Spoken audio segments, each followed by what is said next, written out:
Okay, we'll move on to item 1, approval of the agenda. As you reviewed that, council, I would entertain a motion to approve. Mayor, I'll make the motion that we approve the agenda as listed. Looks like about 16 items on it. Thank you. Do I have a second? Second. Thank you. Granger, aye. Belliston, aye. Nice and I. Segmiller, aye. Turek, aye. All right, item 2, announcements. Anything to announce at this time? Just trying to think what's coming up. Wendy, do we have something going on next Monday? Yes. Washington City night next Monday from 5 to 8. Wendy's cooking ribs. No, probably not. We invite you all because I hope you're all Washington City residents. So come on up, and if you haven't been to our community center, we would ask you to come look at our community center and enjoy the events that we'll have. Thank you. Item 3, declaration of abstentions and conflicts. Anything to declare at this time, council?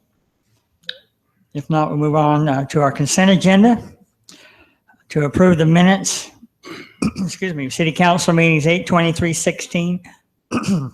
Excuse me again, and 8/24/16, and also to approve the board audit report for August 2016. Mayor, on 8/24/16 in the minutes, I was here, but in all of the motions, it omitted any of my involvement. So minutes will need to be updated to insert my info. Okay, could you reflect that, Kelly? You want to hold off on approving 8/24? I'm comfortable approving them with just the note. With that- those Okay. notations on it. Okay, I'll entertain that motion. Mayor, I'll make the motion that we approve the consent agenda, which consists of the minutes of council meetings on 8/23/16, 8/24/16, with those items noted by Councilman Belliston, and also our board audit report for the month of August. Second. Thank you. I have a motion and a second. Turek, aye. Segmiller, aye. Nice and I. Belliston, aye. Granger, aye. Thank you. Those are approved. Item 5, special events. Consideration to approve a special event request for Washington City Events 2017. Wendy Bulkley, Marketing Center Director. So what I have in your packets is our schedule for the entire year, and we go July from July. And our upcoming parade will be Veterans Day. And what I've done is I put in your packets a city parade route that's standard for all 3 parades we do. So Veterans Day is going to be on November 11th, and then the Cotton Days Parade will be April 29th, and then the 24th of July parade. So we do 3 standard parades. What I wanted to ask is if you had any preference on the parade lineup. But other than that, we've got the parade route starting at 300 East and about 200 North right before you get to Community Center Drive. And then it goes down to Telegraph, and then we turn on to 100 West right before Main. And that's just our standard parade route down Telegraph. But there's been some discussion about the parade lineup on Community Center Drive or Parkview Drive, or also 300. going down 300 East further to the north. And we don't have a preference. We would just like you to look at that parade route, but that will be the standard. And then also with our Dogtown Half Marathon coming up, the same road closures, nothing's changed. This will be our 6th annual Dogtown Half Marathon. So in here, all of our city events, the ones that are coming up is Washington City Night, October 3rd at the Community Center, vendor booths, displays from our fire department, and then we also have free barbecue, swimming, rock climbing. And then again, November 11th with Veterans Day, Burke Staley's heading that committee with his volunteers, and we have a parade at 11/11 on the 11th, and then following that is the program at the park. And then Christmas in Dixie is our standard tree lighting ceremony. It's always held the Monday after Thanksgiving, 6 to 8 o'clock, hot cocoa and donuts at Veterans Park, and with hay rides up to the Covington home to see Santa. And then our New Year's Eve family bash that we usually do with just the community center, we've partnered with DJ Lex. And he's indecisive whether they'll be having fireworks or not. Usually we do fireworks twice a year, once at Pioneer Day and once at on New Year's Eve. And so now that we're renting out the community center instead of putting on some of these events ourselves, that one's to be determined on the fireworks show. February, Dogtown Half Marathon, February 25th. The route starts on SR9 and Hurricane right there on Foothill, and then it goes under, weaves through Coral Canyon, through Washington Field, then we end at Staley Family Farm. And that's our third time we've done it at the farm. We used to start out at Treasure Valley Park till the race started to grow. And then following that, the dates we've selected for Cotton Days is April 24th through May 1st. So the second grade field trips will be held right here at Veterans Park every single day. And then we're going to try to put it all in one weekend with our committee. Our chair is Mike Jensen and Sherry Lou Staley. And we've decided to do the rodeo on Wednesday night, Friday night, a movie in the park, Saturday, parade, Cotton Day Fest, Lions Breakfast, all in one weekend. And then Monday, we'll just close with the family night swim party at the community center. We will no longer be offering the pancake breakfast with the Iron Man. It seems like there's too many events going on, and we just stretch it out for 2 weeks long. And our birthday is March 3rd or 4th, so we're just going to stick with the weekend prior. Hopefully no rain, and same standard parade application. We may for that want to again. be scratch that hopefully no rain thing. Yeah, right. Okay. No rain on our parade like every year, so we thought we'd bump it up We a need week. all the rain we can get sometime. And then Pioneer Day is our big celebration that we end with in July. So that's for you to look at. And I've included our signage from our, with Drew's department, Bannery temporary use permits. We went and got all of the approvals from all of those landowners and business owners so that we can have signage year round at all of our city parks. That's kind of standard when we promote our events. So anyway, do you guys have any questions for me? No, just two things. Will you call me in the morning? Yes, I will. Okay. And did Dixie State University get a hold of you yet? No, they have not. Okay. He'll be getting a hold of you about some signage on Telegraph. Okay. Great. Thank you. Any questions for Wendy? No. Thank you, Wendy. Okay, move on to item 6. Excuse me. Item A, public hearing for consideration to approve a zone change request, Z-1608, for the Brio Residential Development PCD project plan by amending the land use map for certain portions within the PCD and adding text to the zone designations, table 2.1 of section 2, and design guidelines and standards, section 3, applicant Jack Fisher Homes. Thank you, Mayor. As stated, the applicant's requesting to amend parts of the PCD with some marketing changes they've had and some things they'd like to do. They've kind of, just to give you an idea, if any of you have seen the little patio home development over in Sienna Hills that Garrett Bangerter did. There's probably about 20 units in there, and they're just little patio homes all side by side and sold out fast. Was a very popular place. Jack Fisher Homes is wishing to do a similar product. So what they're doing is changing this particular area. I'll try to highlight it. Mostly it's this kind of darker yellow versus the lighter yellow, which is the homes that you see being built currently. So this is driving most of this change, this particular area, to turn this to the patio homes. And basically what'll be happening is those lots will become roughly around 4,000 square feet. They're just going to be a little bit smaller than what they're using. Is quite a bit smaller than the ones they're using now, but it's a whole different kind of market. And again, it's a very popular market from what I've seen in the Sienna Hills development. Also with that change, they're going to be moving the townhomes that used to be up there down here to the south end. They used to be up on the north end, up on that Washington Parkway side, but now they're being moved all the way down here. That little indentation right there is roughly, I think, our fire station, if I remember right. That just gives you an idea of where this is located. And their main entrance is that one right there at the bottom of the screen that you see at the bottom right-hand corner. And so they'll be moving the townhome portion of their development to there. And that's roughly, they did move this purple piece, I think, was down a little bit farther, and I think that's for if I remember right, a church hopefully will be planned there. And now with this also, this is the changes on their site plan map. Also, I'll move to the verbiage now. And this is in your packets as well. And what they're basically, I'm gonna turn this, so hopefully that'll help. You can see that the new portion is down there at the bottom of the matrix box. That RPH stands for residential patio home. You can see the minimum area in square feet will be 4,000. The minimum width on the lots will be 50. And they're just going with some of the other standards we have for townhomes, et cetera, with a little bit different in the setback. The thing to note is the side yard setback will just be 5 feet on each side. That'll put 10 feet in between each home. Staff's fine with that. So they did have to amend, again, the verbiage within the book and add the area you see there for the residential production patio home.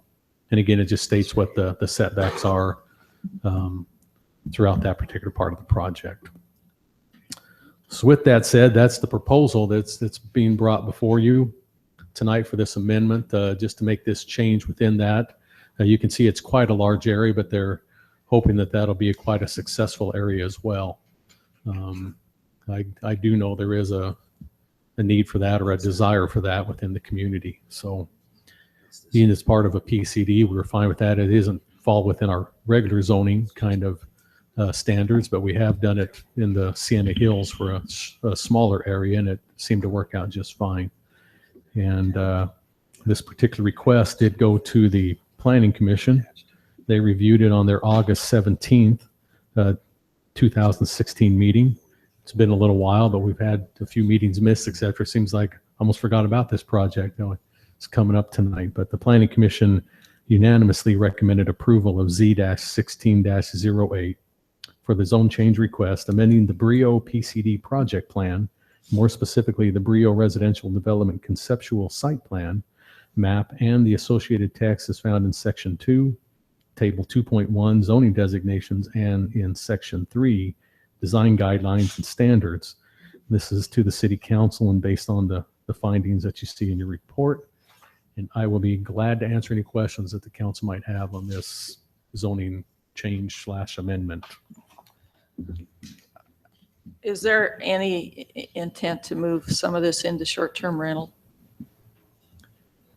Well, I don't know if the intent is there, but it's not part of this, and they would have to definitely come and amend the PCD, to do that in this particular one. That they have not done that, but again, that would have to come back before you and add another, kind of a section within their overall project plan to do that. Now, we have done that in Sienna Hills, and we have done that in the Coral Canyon PCDs. And we have done that in the Stookie Farms PCD. This will be the only one that doesn't have the vacation rental. It's a PCD within the city as of now. So I haven't heard of them, but I hope a representative's here. I didn't peek back and see everybody. I don't know if Ben's here tonight or not, or a representative, but that would be probably a question to ask. But it has not been proposed as of today. Just one question. If I recall correctly, the townhomes portion of that was up on the north end along the parkway on the original. Is that where that's moving from? Yeah, let me try to. It was up in this. In fact, I'll try to zoom in on exactly where the townhome. It was these particular blocks was the townhome on the original, the one that is currently placed right now. So they're just feeling to move it down here more on, and this is a little bit deceiving because it's not right on Buena Vista. It's a little bit off of it where the townhome project will be, but it's being moved down into this area. They feel it's going to be a little bit better, more secluded, because you do have the big hill that the recreation center sets on. This will kind of somewhat seclude it down, and the only other houses that'll be abutting it are these strips that come down off of Mill Creek Drive. So I kind of like where it is, actually a little bit better. It's kind of down in a little swell if you've been up there, and it's not going to be as, I think, as prominent as it would be up here. It would affect a lot more people, I think, on the north end versus where they're putting it down here on the south end. So Drew, we've got, this is in the center there, multifamily townhomes, right? Here, And right now to that piece to the right says C2 assisted living multifamily residential. right. The plan has always been for this particular corner to be in a very large assisted living development, several hundred rooms for assisted living folks. A pretty good sized development right there. That would be really good sized. Yes, it would. I think Because I'm trying to remember the original. Let's see if they put the numbers up, if it's still on it here. didn't have numbers on it. Yeah, it I didn't. But the looked at it. original, I remember them. It was, I think, roughly of a 198, if I remember right. So it's going to be a pretty good size, and they'll all be like a single room with a bathroom. It'll be like, in essence, a hotel, but the people will live in their particular room and then they'll have gathering rooms, etc. Kind of what I think it'll be like a really big beehive home. Are you able to bring up the prior concept plan? I didn't have that in the packet. I was wanting to kind of look at I the, didn't, but I can't. I don't think I can bring it up. I don't have it actually loaded in here, and I don't want to look too unprofessional. Run back to my office and go grab it, but I could if that's your desire. But I can, kind of describe the differences. yeah. I'm just trying to get it looks like a lot of space for patio homes. And so I'm just trying to just get a feel for the change that's really happening. How does it affect the density? Well, the density will not go beyond what there originally was, and that's what they have kind of told me. We have laid that out, even though it sounds like there might be a lot more because of the patio homes, but I think the density is going to stay right around exactly where it was. It's just going to be laid out in different format.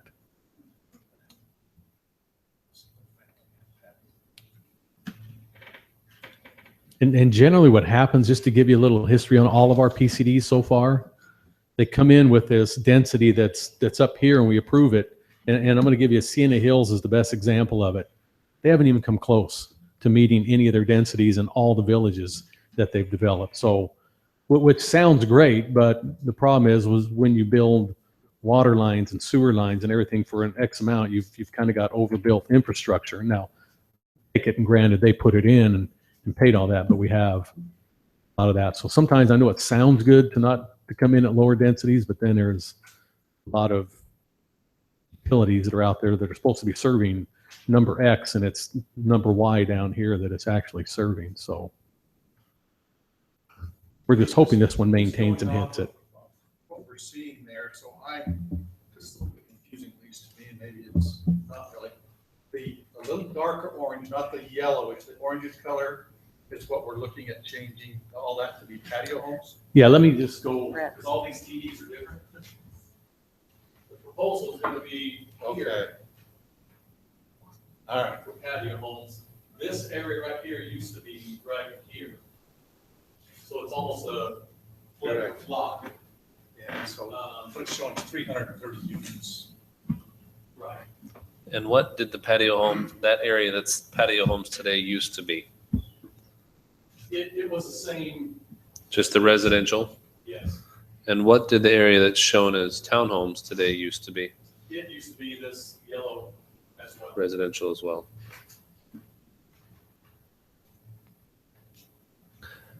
So basically, Councilman Turek, the difference is 330 units of patio homes, Correct. or 58 acres. But that stuff in the bottom right doesn't factor into that count. Pardon me? The stuff on the bottom right doesn't factor into that number. The assisted living. For Yes, the overall yeah, density, it probably doesn't. I guess I'm not. it's not showing on this density It's calculation. shown that it's a C2 zone, so it's probably not a residential density calculation. Okay. It may be, but it's calling it multifamily residential, so. Yeah, I just look at the zone category to the right. It's I'm trying to remember off the top of my head. I think the whole project originally was approved for like a little over 900 dwelling, and that was including the assisted living. Okay. You know, is what it came out. So they're showing you right now 646 units. I still think they're going to be a little bit under the density that was originally talked about and approved in the original portion.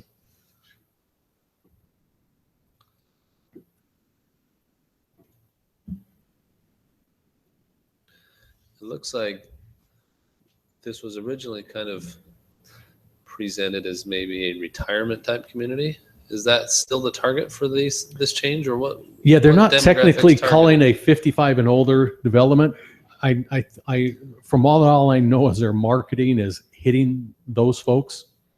But they don't want to limit themselves like Sun River did and exclude. And I also understand, and I'm not sure exactly where it's found, but I think certain laws were passed by the state of Utah that you can't exclude anybody out anyway. I think each one of these is, you know, just the kind of third party that I've heard that no place can actually exclude out anybody.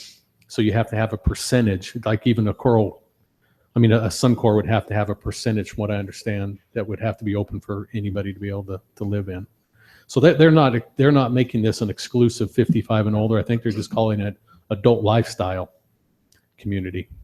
So. The road that comes out to the west of the multifamily townhomes, that ties into this. That ties into the road south of it, right? Of the townhome area here? Yeah, of that area right there. Right. That road to the left ties into the existing road that's down there. Because I just pulled Yeah, up the Google road Earth. that's built, I'll just. Google Earth doesn't have any Brio on it yet, so. Right below here is the Mill Creek Townhome project. And those are on that southern border. Those are single family home. Right here, over here, they're single family homes. To the right of that, what is it? Over this way Change. are the sixplex townhomes. So these townhomes will match up with Mill Creek Springs Okay. phase. They have a phase over by the fire station. Once you drive through it in your mind, you'll know what I mean. As soon as you pass the fire station, you see a bunch of townhomes. I've been up there. It's just I'm just pulling Google Earth up, and it's not showing me a lot of buildings that are. It's dated, so. If you want to hold tight, I can try to bring you up. I have somewhat. This is supposed to be fairly current, but I'm not going to make any promises. We'll see what.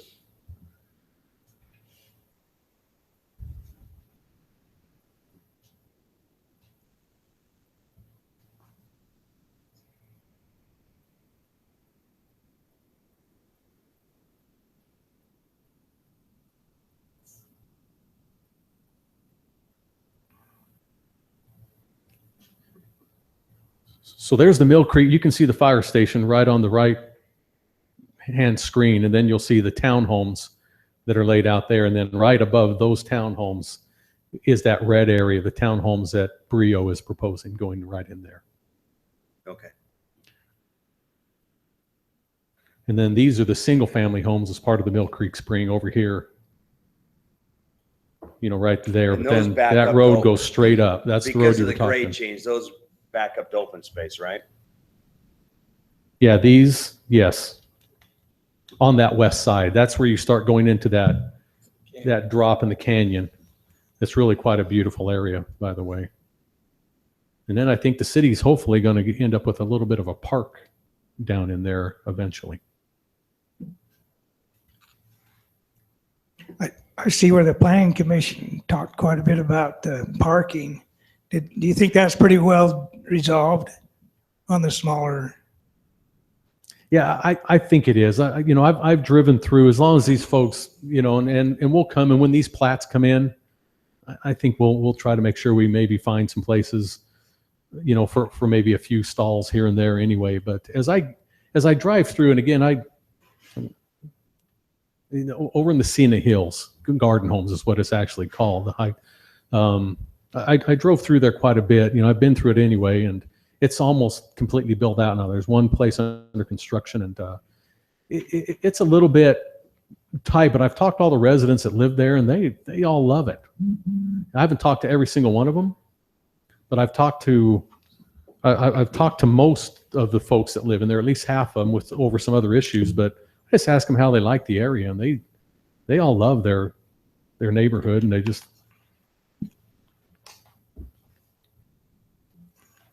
You know, there actually was a third. I'm going to try to find it. I appreciate Jeff bringing this in, but can you go to Elmo? I know we tried not to do it, Kelly, but.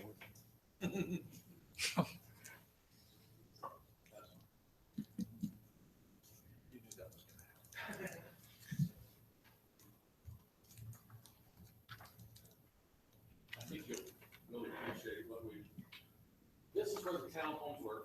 You can see in that kind of a, depends on what TV you're looking at, the orange.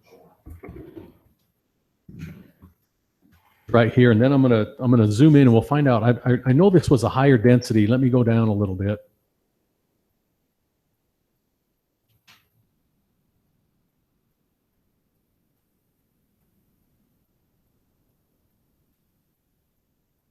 They already called it somewhat of a patio residential, but it's not what they want to do now. They want to come in with some smaller lot sizes.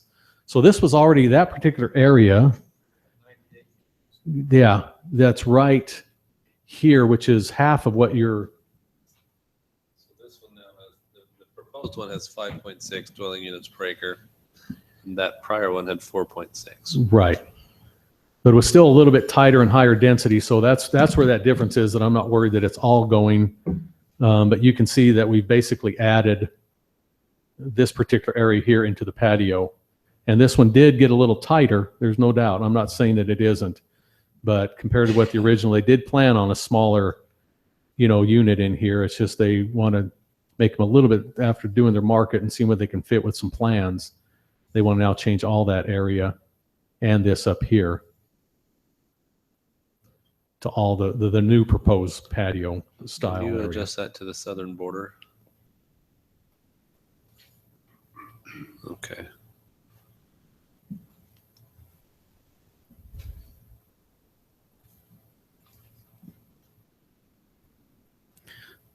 So now you can see that on this street side, they're just adding homes on each side, the regular standard ones, but then all internally here will be the new townhome. Here, and again, you'll barely see the corner of it down here at the entrance, where before it was up on Washington Parkway. Push up just a little further, Bruce, we see those total units. Oh, you need to, right there you go. Let me zoom down. So we were talking total of 801 units. And now taking out the assisted living, you could see where they had the apartment assisted living. Actually, I knew it was somewhere around 200, but I gave you 190 and 200 and something, but they had on there. Now, it may not be a full 210, but I'm just saying. If we stack it apples to apples and say 210 on each one, you're at 801 there. And we go back to 850, 646 without the 856 assisted living. there. And even if they do the assisted living, they'll be at 210. 601 versus 646, so you're talking, 45 units difference. In a 200-acre project. Yeah. Thank you. Well, I'd like to thank Jeff for bringing that. Did you need any more of that, or should we go back? That was good. Thank you. That's what I was Let's curious just go back about. to Apple.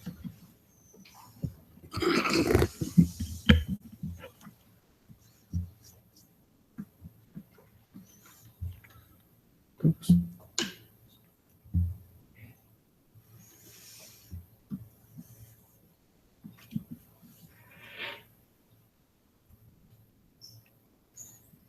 So yeah, we'll be, it looks like maybe if the assisted living ends up being 210,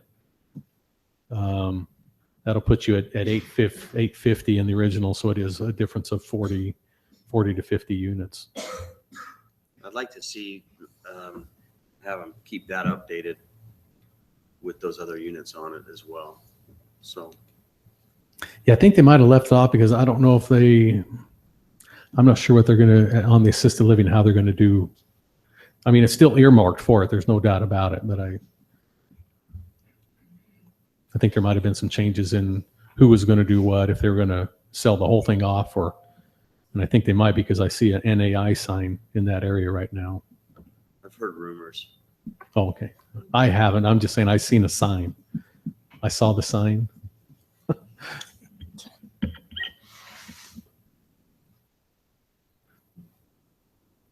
Any other questions for Drew?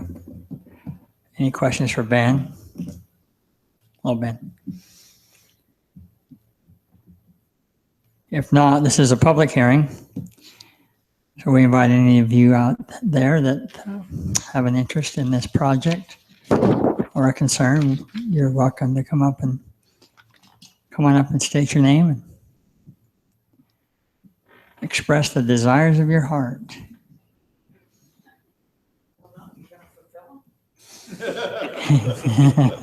My name is Donna Irwin. I have a question concerning the change on this plat and the impact on the city council and the property tax paid between a home that is, I don't know how many square feet their original homes were versus patio homes. Has that been taken into consideration? And if so, what impact does that have on the city of Washington? Is your question just about property tax? You covered a couple of other things. Just about the property tax. Okay. So we usually don't calculate property tax values at this stage. We leave that up to the county. What we found, though, is when you reduce the density, property tax is simply just a value. It's just a percentage that the county assessor applies to your property value, your assessable value. So you may have a little bit lower property values because of the smaller units, but you've also got 40 to 50 more units in there. So is the impact you're saying negligible? We haven't done that calculation, but in my experience on the council is it's negligible. Okay, that would be my question. Thank you. Okay, thank you.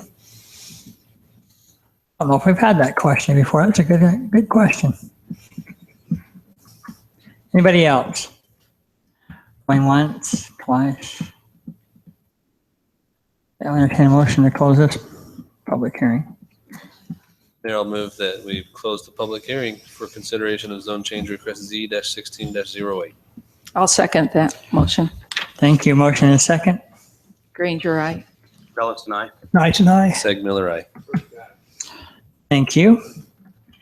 We'll move on to item B, public hearing for consideration to approve a general plan amendment request G-16-02 to change designation from open space to low density located south of Scenic Sunrise subdivision in Washington. Applicant Walter Plum. Thank you, Mayor. Is it okay, Mayor, if I just kind of let these folks know, because we're still in the process of learning the new way we kind of do zone Absolutely. changes and amendments, just on that last item and this item for those that are here. The council's decided this year that they're going to give a 2-week waiting period before they actually make the final vote on general plan amendments and zone changes. So the item we just heard will sit for 2 weeks. They took the input. They'll come back in 2 weeks and decide thumbs up or thumbs down. The same with this item. They're going to have the public hearing, take all the input, and then we move on to the next item, just so you don't think, well, how come they didn't vote on it? They'll do it in 2 weeks from tonight. Just thought I'd help everybody. Drew, 'cause you may help them understand the reasoning behind that. What we used to have is we'd have public hearings. People would bring items to that public hearing, and we were expected to make a decision based off of what we heard right then. And so thanks to a great idea from one of our council members at the first of the year, we decided to give us a couple of weeks when we heard those things, gave us a couple of weeks to go out and vet them out, to do our research, to then make real informed decisions, not based off of what we heard that night. So that's the reasoning behind that, just so everybody understands. And I appreciate the elaboration. That is the reason why they do that. So it's a good thing for them to have those 2 weeks to mull over that. So Well, and it allows people to send in email or concerns or whatnot to us. So okay. So with that said, That said, the let's next move on. item, the general plan amendment. This is a proposal. The applicant is seeking to amend the general plan land use map in the area that you see here. It's up on the plateau, kind of behind Scenic Sunrise. behind Horizon Elementary, and I think it's the Heights and Chaparral also touch this. And so this is that particular area and kind of that flat area before it really gets taking its steeper slopes on that whited area that you see at the angle. The propose is an area that covers 110.84 acres. The current land use designation is open space. The applicant is seeking to have the land use designation changed to the low density residential designation as outlined in the general plan. Low density residential designation allows for zoning districts of the R110 and the R112. Those are single family residential, 10,000 square foot or 12,000 square foot lots. The wish is to amend the parcel for possible future zone change requests for single family residential development in the location. To note, the area is also found to be in the hillside protection zone. The applicant has been made aware that if this request is approved by the city, they will also be required to move forward with application for not only zone change, but hillside review approval as part of the process. They are willing to proceed forward under that notification and knowing that that will have to occur. The surrounding general plan designations in this particular area are open space to the east and south, low density residential to the west and north. Staff reviewed the site and finds that it has a strong possibility of being developed, and that the subtle slopes and topography changes will have to be addressed, but they're not too extensive. Good planning and engineering on the developer's part will need to be addressed for the area to be acceptable for that development. That said, the Planning Commission reviewed the request on their September 7th, 2016 meeting and unanimously recommended approval of G-16-02 to amend the general plan land use map as outlined above to the City Council. I had to answer any questions that the council might have on this proposal. Might be a question more for the applicant than you, but didn't the BLM sell 200 acres? They probably did. And some of that is right over here. It's already in the low density, and that was owned by BLM as well. That wraps around the school. Okay. I just thought it was a bigger parcel than 110. So. Well, just the general plan changes the 110. Again, I'm pretty sure this low density area was part of that cell as well that the BLM owned. So that's probably the change that you know, and there might even be a little bit that's over on this angled line that they're not even going to try to bring into the general plan amendment. So you are correct. It was a bigger cell, but some of it was already designated low density.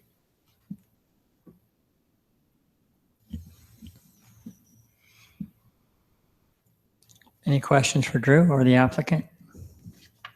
Is the applicant here? Okay. Come on up.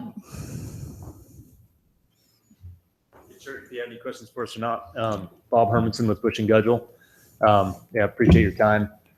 Drew pretty much covered everything that we're looking for.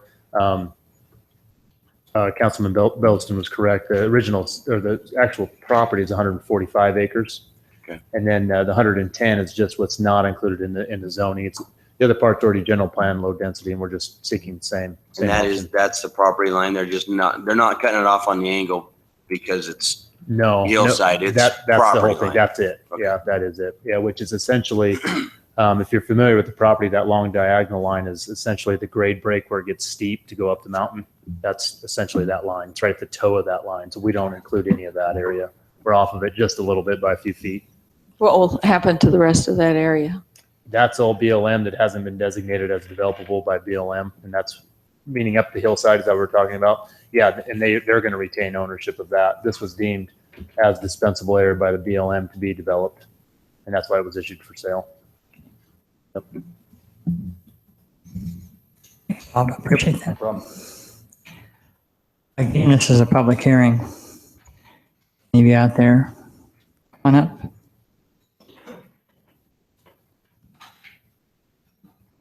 Hi, Terry Matson, and I have a house that's right up there in Scenic Sunrise on the border of that property.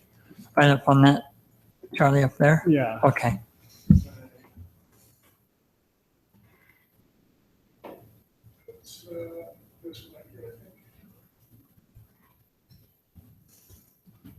When we originally purchased this property, we were under the impression that BLM was going to keep this, at least through my lifetime. And now we hear that this is going to be turned into housing. That's a nightmare for us.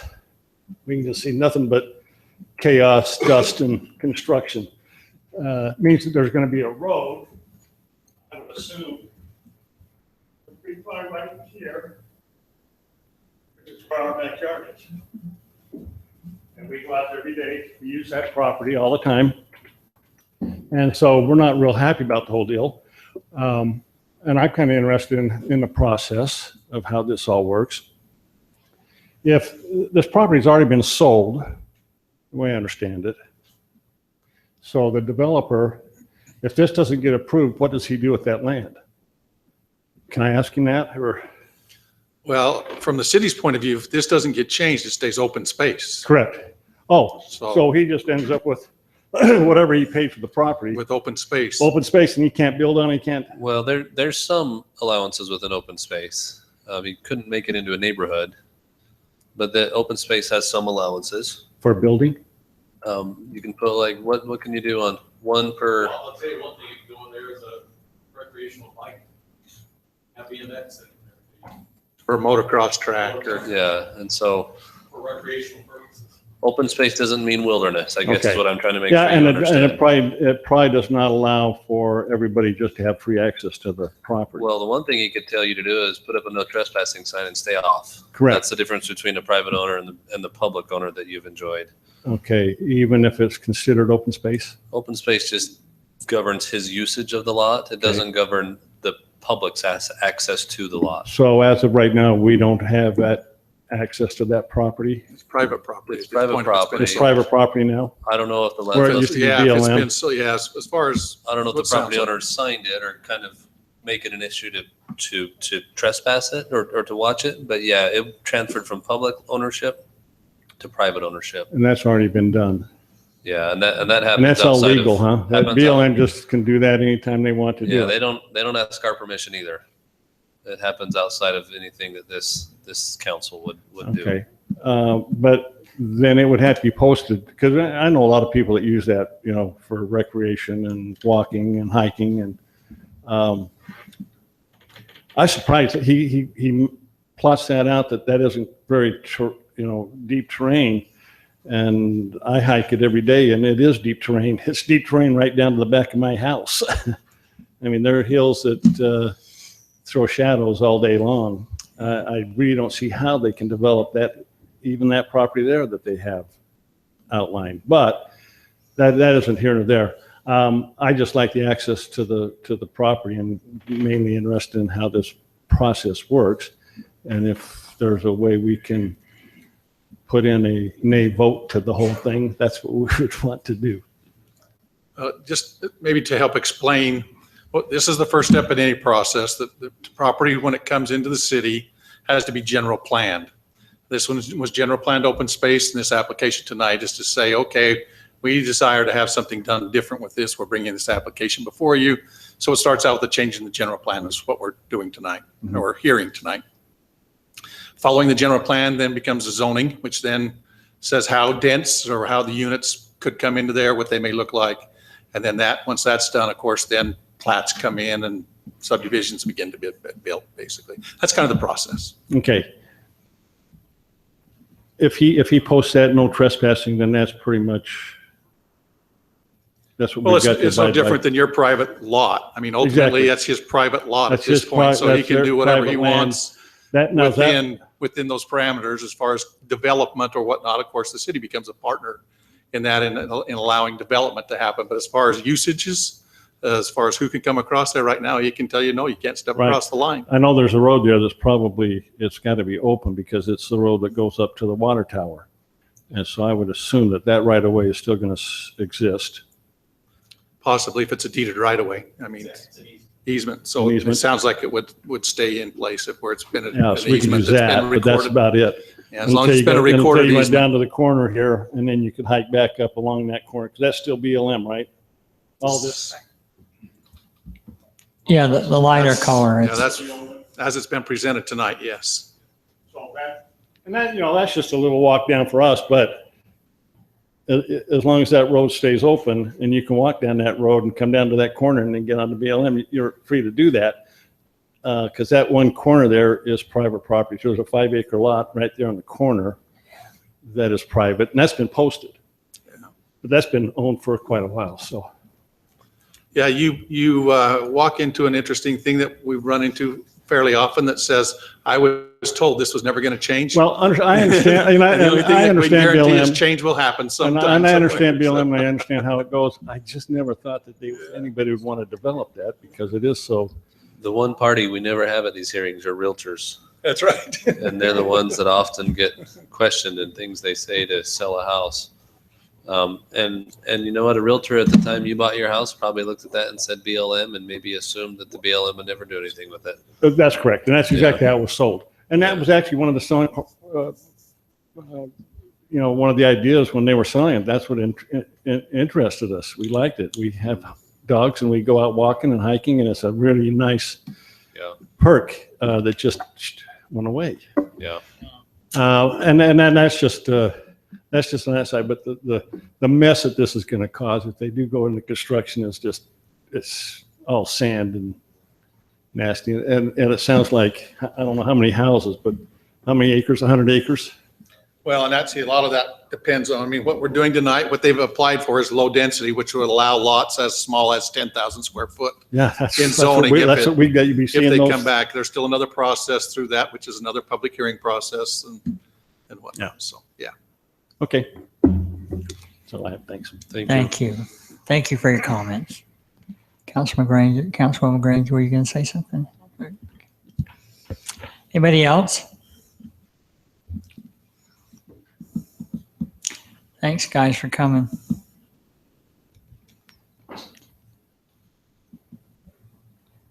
All right. I'll entertain a motion to close this public hearing. Mayor, I'll make the motion that the council close the public hearing in considering a general plan amendment G-16-02. I'll second that motion. Thank you. I have a motion and a second. Granger, aye. Palestine. Nice and I. Seg Miller, aye. Turek, aye.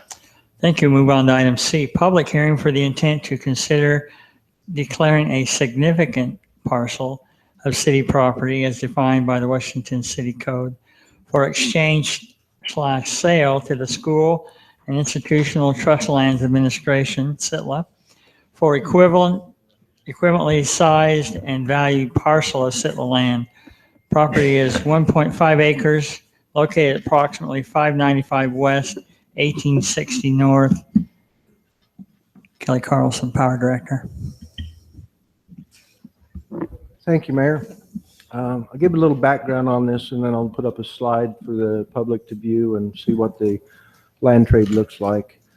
About a year ago, I started working with Sitla and Jack Fisher Homes to try to relocate the existing Green Springs substation so we could go ahead and get our transmission and distribution lines built and get some power up into that area to accommodate the load growth. We went through a lot of meetings with a lot of people. And if you don't mind, Mayor, I'd like to recognize some of them people and tell Absolutely. them my appreciation for You're welcome to do so. their work. First of all, the Sitla staff, Aaron Langston. Thank you, sir. Kyle Paisley was involved. Jack Fisher Homes was involved. Ben Willits is their representative, and all their associates. Alliance Consulting was involved. DeLoss Hammond and Craig Coates. Thank you, Craig. ICP Engineering, Rick Hansen, who's working for the city. Corox Engineering, Scott Duffin, who's working for Jack Fisher Homes. Bundy Surveying was involved, Roger Bundy. Public Works Department, Mike Shaw, thank you, sir. Appreciate it. Lester Dalton, Southern Utah Title, and our legal counsel, Jeff Starkey, as well as Sitla legal counsel, Michelle McConkey. It took a lot of meetings to get this to where it was ready to come to council. And I appreciate all the efforts from all these people that went into the number of meetings we went through to get all the detail done and ready to present to council. So with all that being said, thank you everybody who was involved. This drawing that I have here is just an overlay. Oops.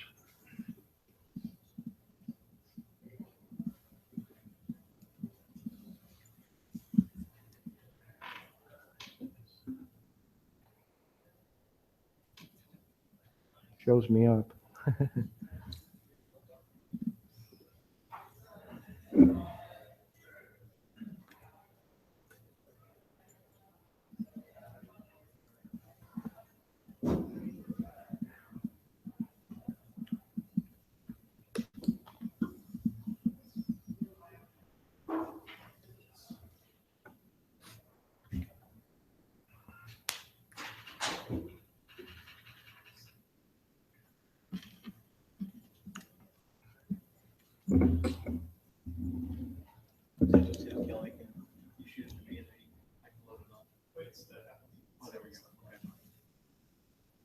Sorry for the delay, Mayor. I'd like to have this drawing up.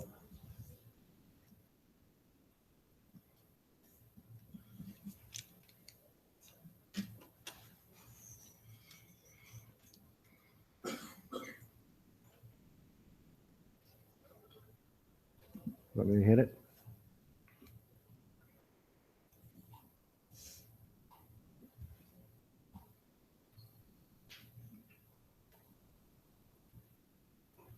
Nope, still not.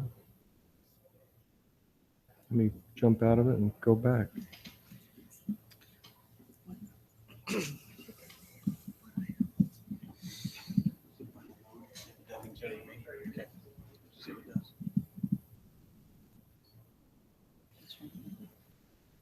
Do you want to send this document to yourself and put it on the screen?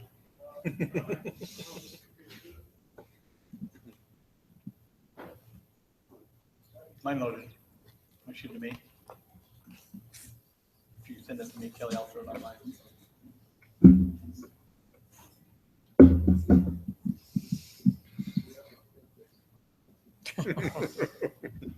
You create your own work orders at that point. You can email it to me, Kelly. I had that problem last time too.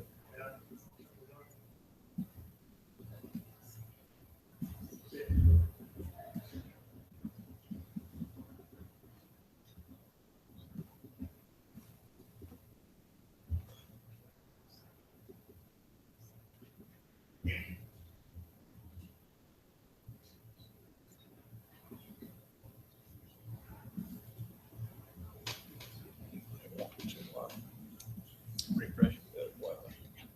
I know. Showing up there. You put on the drive. That's on the drive.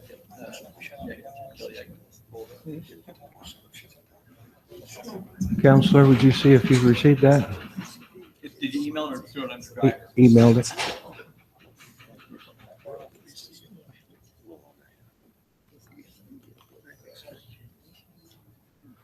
So while we're waiting for that drawing, what we have before you is a land swap to relocate the Green Springs substation to a new location on Sittler property that's directly north of the Brio subdivision. Brio was involved in all the negotiations, and there's a lot of things went on. We had to actually realign the Main Street right away. We had to get some easements signed back from Brio because of property overlaps onto our existing right of way. And so it was a complicated issue, but we've got everything worked out. All the paperwork's done. All the legal descriptions are ready. And so that's why it's before you in a public hearing tonight. So this public hearing simply is focused on declaring that parcel that was previously identified as the substation parcel as surplus property. That's correct. And the motion that you will make after that, if you choose to do so, is to go ahead and proceed with the land swap with Sittler. So.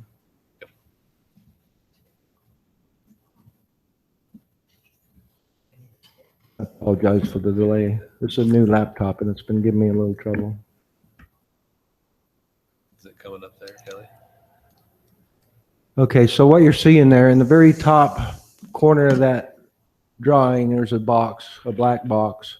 That's the existing Green Springs substation location. We pulled the site clear back down, kind of by the golf course, right on the property line with Brio property line. So I'll point that out to you. This black line right here represents the Brio property. This is the cardinal that next to their property. We line that substation up directly with that property line. So it fit in better, and it's also set down in a wash.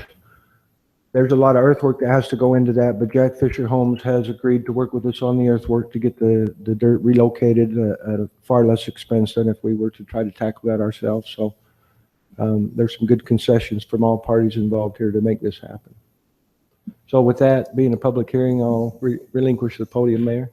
Unless there's any questions. Kelly, just one question. So with it being in the wash, you're talking about the dirt work would mitigate that any issues with flooding or potential? There won't be any issues with flooding on the site itself. The earthwork is actually the earth that has to come out of the site. It's about 22,000 cubic yards of dirt that has to be it's not removed. down in a wash per se? Then? No. No, but it has to be brought to grade to the future roadway. Sure. To within 1% of the future roadway. And so with 22,000 acres or 22,000 yards of earth to be moved, Brio's said that they need that earth and they'd be willing to financially help us with the contractor. You just had to mentioned get a it wash, and the first thing I hear when I hear a wash and power. It's in a low area. Okay. And so the council knows the area is staked. As the mayor said, we don't get rain very often, but sometimes when it comes, it comes. Well, we don't There want was to have sparks. there was a flying. concern that it, what was the word used on that Army Corps of Engineers issue that come up? Just say that one more time. Ephemeral wash. So we ran that past the Corps of Engineers and they had no concerns whatsoever. So. All right, any other questions for Kelly? If not, we'll, again, another public hearing. You're welcome to come up and make a comment. Come on up, sir.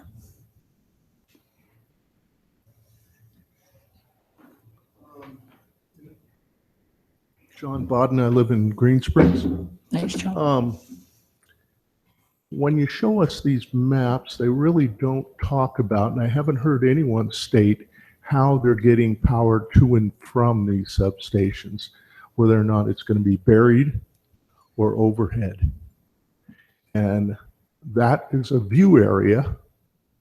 If they plan to put those big steel pillars that we have around town to transmit the power, you're talking about ruining thousands of people's views with that.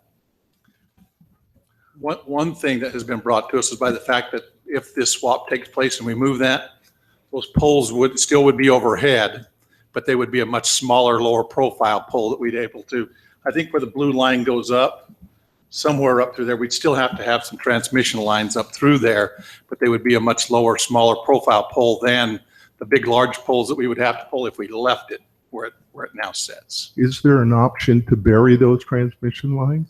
It's always an option. It's quite a bit of expense, and so that would have to be discussed, but that's always an option. Okay. We discussed the burial option at quite some length when the proposal was to put it up at the kind of black square at the top, back when that was the deal. And so the residents came out and did all they could, and we tried to work with them. And the expense of burying it just never did quite add up to the benefit of burial. So pulling it back, one of the things I like about this proposal is we're removing, I don't remember how many big transmission poles, but we're removing, was it 5 or 6 large steel structured transmission poles? Yeah. Won't even be needed anymore. We're removing 120-foot structure. Yeah, and so those are gone altogether. That helps with the viewscape and some of the view concerns out there. The challenge we have is we still have substantial load growth and load draw from those neighborhoods, and we need to have a transmission opportunity and a substation to service that. And so we haven't planned to bury the transmission line up Main Street to the substation to date. I understand that. Who pays for that placing the transmission lines? Would that be the city of Washington? The power or? utility, the Washington City Power Company. Okay. All right. And that would be absorbed how? That's Power planned rates. for and prepared for through power rates. We do power rate studies, and we look at all of these long-term, what we call capital projects, projects that are building assets that'll be on the ground for decades. And so the current power rates have been calculated with the concept of collecting enough to pay for the capital projects such as this one. And so the challenge is if we were to bury it, we would be spending more in capital expenditures than the rate had contemplated. And so we'd get backwards essentially. We wouldn't have been collecting enough rates to pay for those type of capital projects. Essentially, we need to increase the rate quickly and rapidly to pay for that type of a change. Okay, understood. It might be something that you might want to consider in the future, though, is to think about Burying those people's lines. views and as such. And if you're going to go farther back, you may want to consider that cost of burying the lines to keep those ugly poles out of that beautiful red view. Certainly burying those lines is going to be considered, but there's also a question of timing too. That whole area is undeveloped. Mhm. So if you have a roadway that you're planning for, you know the grades, you know where things are going to be at, you know what to adjust for, how deep to bury the lines, you can plan for it.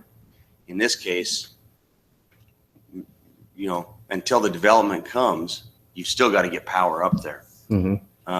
It makes a lot more sense to bury them when development takes place if we decide to incur those costs rather than now when we're going cross country.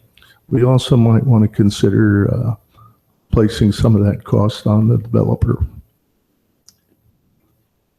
It happens regularly. Thank you all. Thank you very much. Thank you. You're telling the wrong guy that. Mayor, just a clarification for the public's benefit. Councilman Turek mentioned that blue line being a smaller transmission line. It's not transmission. It's distribution. And all it will do is an overhead crossing. Well, it'll come overhead out of the substation, get us across that canyon because we can't put underground in that canyon. Right. As soon as we cross that canyon, we're going to drop it underground and feed it into the existing infrastructure so we can back up the North Bridge, Green Springs, Last Sun area. And that will all be presented to council next month in our plan submittal and cost estimates for council to review and approve so we can proceed. So that's just a clarification that I thought was important. Yeah, thank you. I appreciate that because I was guessing. My server had a clap. I got 25 years of doing it. I'd go, Kelly. Especially with Mike power. Anderson, Mr. Mayor, Uh-huh. council members. How often have you had an applause? That was pretty nice. From the power department. It's been Usually they a lot of only years. applaud when there's a resignation. Yeah. Well, and I think it's important to note that this change is actually saving the city some significant Yeah. numbers of dollars too, so.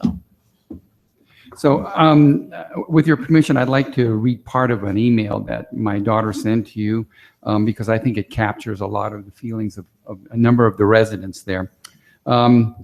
This has been going on, as you know, for about 6 years. I look back when I heard from Councilman Belliston that there was this proposal coming forward.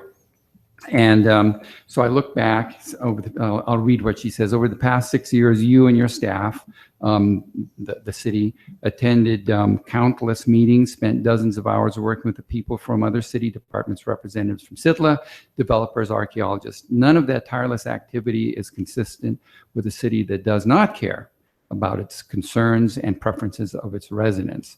I am proud, she continues to write, of the work so many of my neighbors put into this process, and I'm proud of my city officials who have turned a listening ear to the voice we raise. Thank you for your dedicated service to our community. I'm grateful for your willingness to listen to our concerns, and in this case, adjust the city's plans to reflect the desires of the people who proudly call it home. So thank you very much. It's gone the way that I would like, so I'm very happy about that. And yet at the same time, I know that when we were working over the past 6 years, it wasn't just the citizens. I know there were times when Councilman Siegmiller and also Mr. Mayor, you actually initiated exploratory meetings with us without our prompting to see if there was more that could be done. Things happened, and things were able to open up without your and the city's, the power department's continued vigilance on trying to move this forward in a more productive way. Nothing would have happened. So again, thank you very much. I appreciate all that you've done. It's very kind, Mike. Very kind of you to say that. Mayor, I'll just simply add that Mr. Anderson and his family have been the quintessential perfect citizen when it comes to expressing a concern with city plans, holding your anger, using your skills and talents to try and advocate and consider ideas. This might be our 6th or 7th idea. I mean, it took us a while. We tried about a new one every year. And I think that to a large part, the other entities, SITLA and some of the other entities have really what's made this possible. And so it's in a zero-sum game where you're talking power needs to go in. I think it's about as good a solution as we all hoped for over the years. Thank you. Anybody else? 3, 2, 1. I'll entertain a motion to. Mayor, I'll make the motion that the council. Wait, did we close the public hearing on the Siegmiller parcel? No, we need to close the public. Okay, the council, or do you have a comment? I just wanted to say, I know Kelly touched on it a minute ago, and Mr. Anderson mentioned, city officials and staff, but really the exchange wouldn't take place if it weren't for SITLA's involvement and, their desire to work with us. SITLA's been really, really good in this, and so I think they probably ought, deserve as much credit as Kelly Carlson in this. So just want to thank them as well. Okay, so noted. Thank you. Okay, Mayor, I'll make the motion that the council close the public hearing, which was held for the purpose of considering the declaration of a significant parcel of city property for exchange to SITLA. Second. Motion and a second. Turk, aye. Siegmiller, aye. Nice night. Belliston, aye. Granger, aye. Thank you. We'll move on to item D, consideration to move forward on the authorization to proceed with the land exchange between SITLA and Washington City for the Green Springs substation land. You want me to just explain that really quick? To council, what that is it's, again, since there's not going to be a monetary, we're not selling it for price, we're not exchanging, we're not receiving anything and paying money for it. It's an exchange for equal values, but because it's with the state trust lands administration, there's a process and there's documents that just need to be completed. You've seen those similar documents before on another project we've done on exchanging for a fire station. So I think what we're asking is just that we proceed ahead so that the city can acquire that land, SITLA can acquire our old land, and that the exchanges of deeds and things can occur and get recorded, so that then the next step that the city can do is bring a conditional use permit in for the locating of the substation at the new location. But because the state has a different process from their end that has to have the governor sign a patent and those types of things, we just want to kind of approve the bundle of things we need to do to accomplish it at this point. So this consideration is a vote, not a public hearing. Yeah, this is a vote. Yeah, the public hearing, we really take an action on the public hearing because that's just by state law. If the city disposes of real property, it's supposed to tell its citizens, we're thinking of doing this. It's not so they can give input if they'd like to. It's not a decision necessarily you take an action after that. Even in this case, we may not have technically have needed to because we're not really losing, or we're just gaining the same land we're getting. We just always like to make sure the citizens know what we're doing. Clear as mud? Clear as mud, Mayor. So with that being said, I'll make a motion that we move forward with the authorization to proceed with the land exchange between SITLA and Washington City for the Green Springs substation land, declaring it available for exchange. Second. I have a motion and a second. Granger, aye. Bellis and I. Nice and I. Seg Miller, aye. Turek, aye. All right, thank you. That is passed.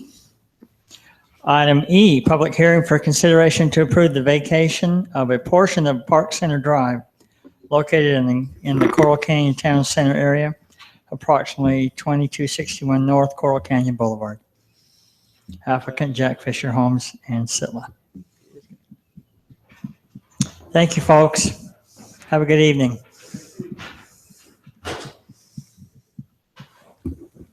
We're doing a lot of vacating tonight. That's not, I don't know if that's a great thing. City vacating. The applicant in this particular item is seeking, and that applicant is partly us and partly Jack Fisher Homes. And I say partly us because it is our street, and this is part of ongoing of this particular project. The council's aware of this one. First, it started to get approval of the vacation rental. Then we came in with our preliminary plat. This shows those adjustments to that preliminary plat, but we also addressed at that time that we were going to need to turn some of these roads into private roads because of the parking at the 90-degree angle within this. So the highlighted area in blue, both up in the corner, which is the parking area right now. Actually, it's the place where everybody goes and turns in the recycles if you've been up in the area. And then the rest of the street will be vacated, and then it will be picked up as a private street within this particular development. And we just feel that's probably going to be a better scenario because of the project and in lieu of the project. So with that said, the applicant is seeking to have an abandonment of these particular portions of the Park Center Drive. And I guess this is basically it. If the council has any questions, but the legal descriptions are on the two other exhibits. And this is so much easier to see it and know what's happening here. So I'll just leave this one on unless you wanted to go to those exhibits. But I'll be glad to answer any questions. We're just ready to abandon this out. Go ahead. Well, I just got a question. We had an email from somebody saying that they don't, I guess, are they thinking that the access way is going away? The access way is not going away. It'll just be under the private ownership, and they'll be responsible for the maintenance I'm just thereof. wondering if that's what this email was about, that they thought I was haven't going seen away. an email, so I'm not sure what it, All right. but no, it's not going to be, just because something's called a private road doesn't mean that it can't be used for movement. And then Questar sent us an email as well. Is there, Make sure they keep their easement through there, I think, and we'll make sure that all. Is that something that needs to be shown as part of this, that easement is maintained? Because that was my biggest concern, is that make sure that obviously they have utilities in that road already, and that easement needs to be maintained. So probably needs to be at Mike, least. because we have utilities in that road as well. I don't want to just protect Questar because Washington City, by golly, has a few pipes in there too. So, but they maintain the easements and everything, don't we? Is that? I think, isn't it a public utility easement? So Questar would be So involved in it's that. just underwritten, and we don't need to make sure that it's understood.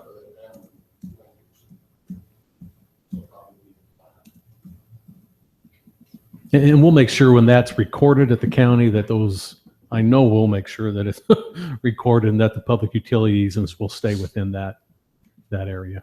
And that's generally what will happen in these cases when we turn them over and they go private. We just make sure that on the final document, we're just going through the public hearing process right now and getting this done. And then there will still be a platted signature block for the mayor to sign, et cetera, that will have that on there. So we'll make sure that the public utility is maintained.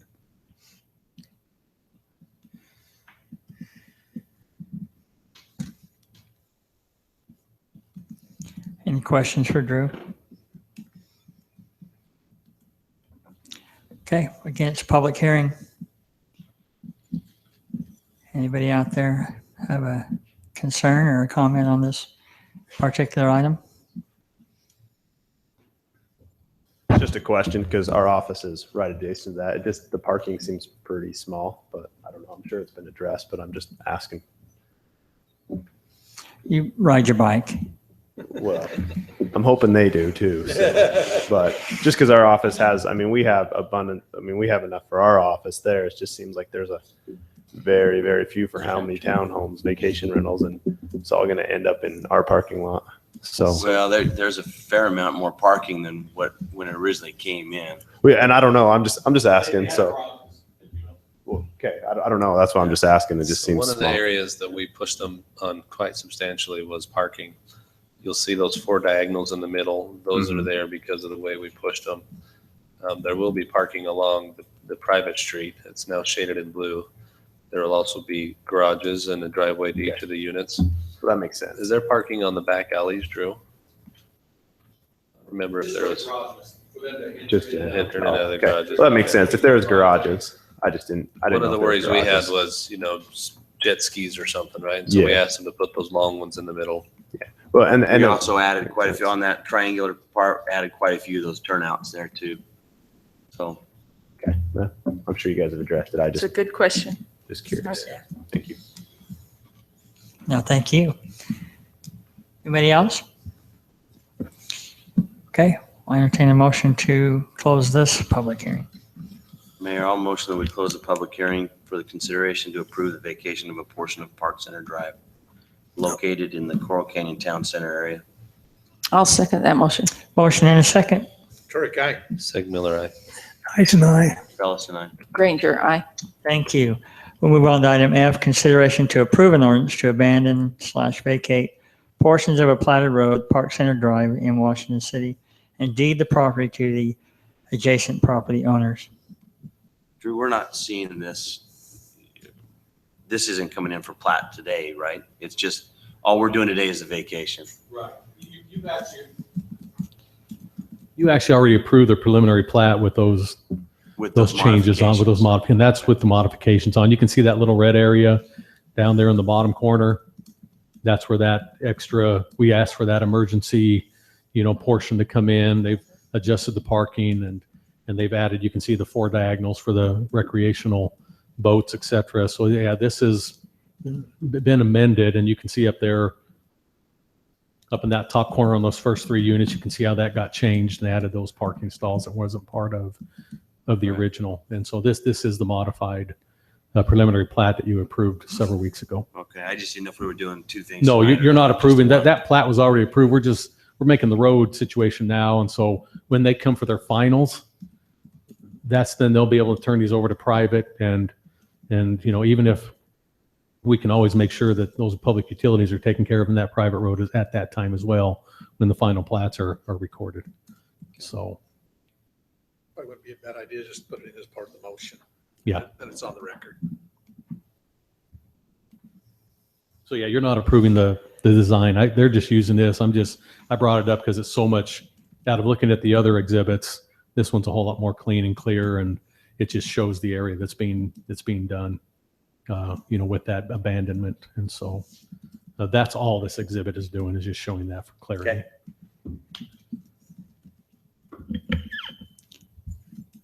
Anybody ready to make a motion? You worded better. Councilman Nice, I'm waiting on you. We're looking at the next item. No. I'm sorry. I'll make a motion then that we approve the ordinance to abandon or vacate portions of the platted road, namely Park Center Drive, and deed it to the adjacent property owners. As part of that, that we also make sure that we maintain those utility easements that are currently in that road. I'll second it. Thank you. Motion and a second. Granger, aye. Bellis and I. Nice and I. Seg Miller, aye. Turek, aye. Thank you. That's approved. Item 7, road dedication. Consideration to approve a road dedication plat for the 1100 East / Commerce Way Road dedication plat located approximately 1100 East. Applicant Dean Terry. Actually, I hope a few folks stuck around to applaud this one. This one I've been waiting for many years. I think a lot of people have.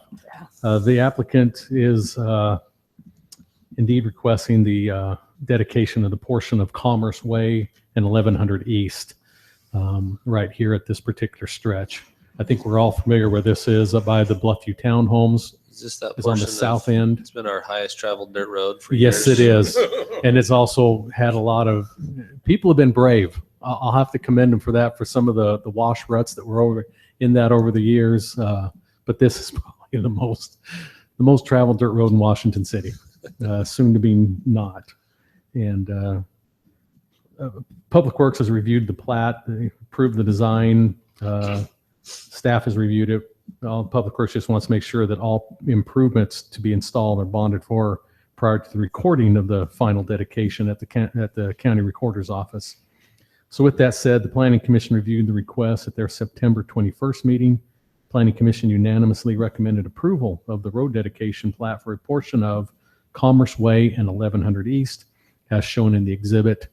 And we're just turning it over to the City Council now to accept this road. So I'll be glad to answer any questions that I can, and if I can't, Mike will answer. Just for curiosity's sake, is there a timeline for completion on that? You know the time? Really? Yeah, they're going to town up there. They've been working on it for a little while. Mayor and Council, if there's nothing to be discussed here, I will make the motion that the council approve a road dedication plat for 1100 East and Commerce Way. Second. Have a motion and a second. Turek, aye. Seg Miller, aye. Nice and I. Bellis tonight. Granger, aye. Thank you, that's approved. Item 8, consideration to approve the final plat for Washington Vista Phase 1B, located approximately 1860 North, 900 West. Applicant Matthew Lowe. Thank you, Mayor. As stated, the applicant's requesting the final plat for the Phase 1B. Phase 1B is proposing 32 lots, and the area coverage is 12.72 acres. The zoning at this particular location is the single-family residential, 10,000 square foot minimum, referred to as the R110 in the zoning ordinance. Preliminary plat was approved back on May 25th of 2012. And that's not a misprint. It's taken a while to get here. So staff has reviewed the requested proposal and finds the proposed final plat and conforms to the approved preliminary plat. The Planning Commission reviewed the request at their September 7th meeting. Planning Commission unanimously recommended approval of the final plat for Washington Vista Phase 1B subdivision to the City Council. Of course, that's based on the findings subject to the conditions. And there are a few extra conditions I just want to make note. They haven't already been done. This was what came at the Planning Commission. We don't have a chance to look at that, but items 6, 7, 8, and 9 are above our standard. 1 through 5 are the standard ones. I'll just make reference. Number 6, all common areas need to have a blanket utility and drainage easement. That's just something we've been requiring for a while. And they have that common area that's out on the Green Spring Drive area. Number 7, a 10-foot public utility needs to be shown along the north side of the entry of the road off of Green Spring Drive, as well as the north side of Tortoise Circle.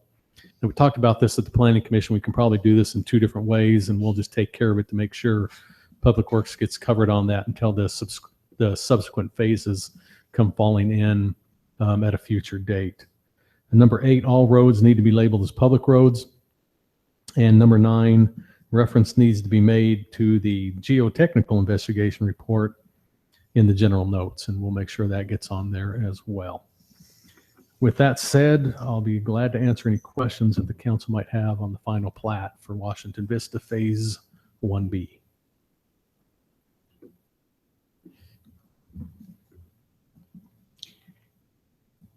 I don't have any questions. No questions? No comments? Okay, I'll entertain a motion. Mayor, if there's no comment from other council, I'd make a motion that we approve the final plat for Washington Vista Phase 1B, located approximately 1860 North, 900 West. I'll second. I have a motion and a second. Turek, aye.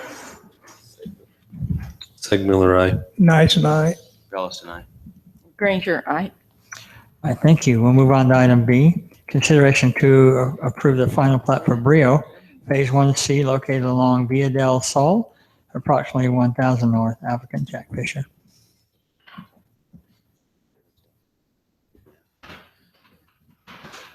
Mayor, again, a final plat request for Phase 1C of Brio. This particular portion of the Brio subdivision is proposing 9 lots, and the area coverage is 2.944 acres. The zoning at this particular location is PCD, referred to as the Planned Community Development, the Brio Master Plan.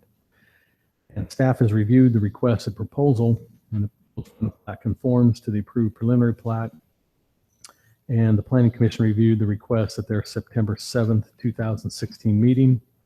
Planning Commission unanimously recommended approval of the final plat for Brio Phase 1C subdivision to the City Council, and based on the findings and subject to the conditions. And this one just has 2 extra conditions. We just want to make note that will be on the final plat before it's recorded.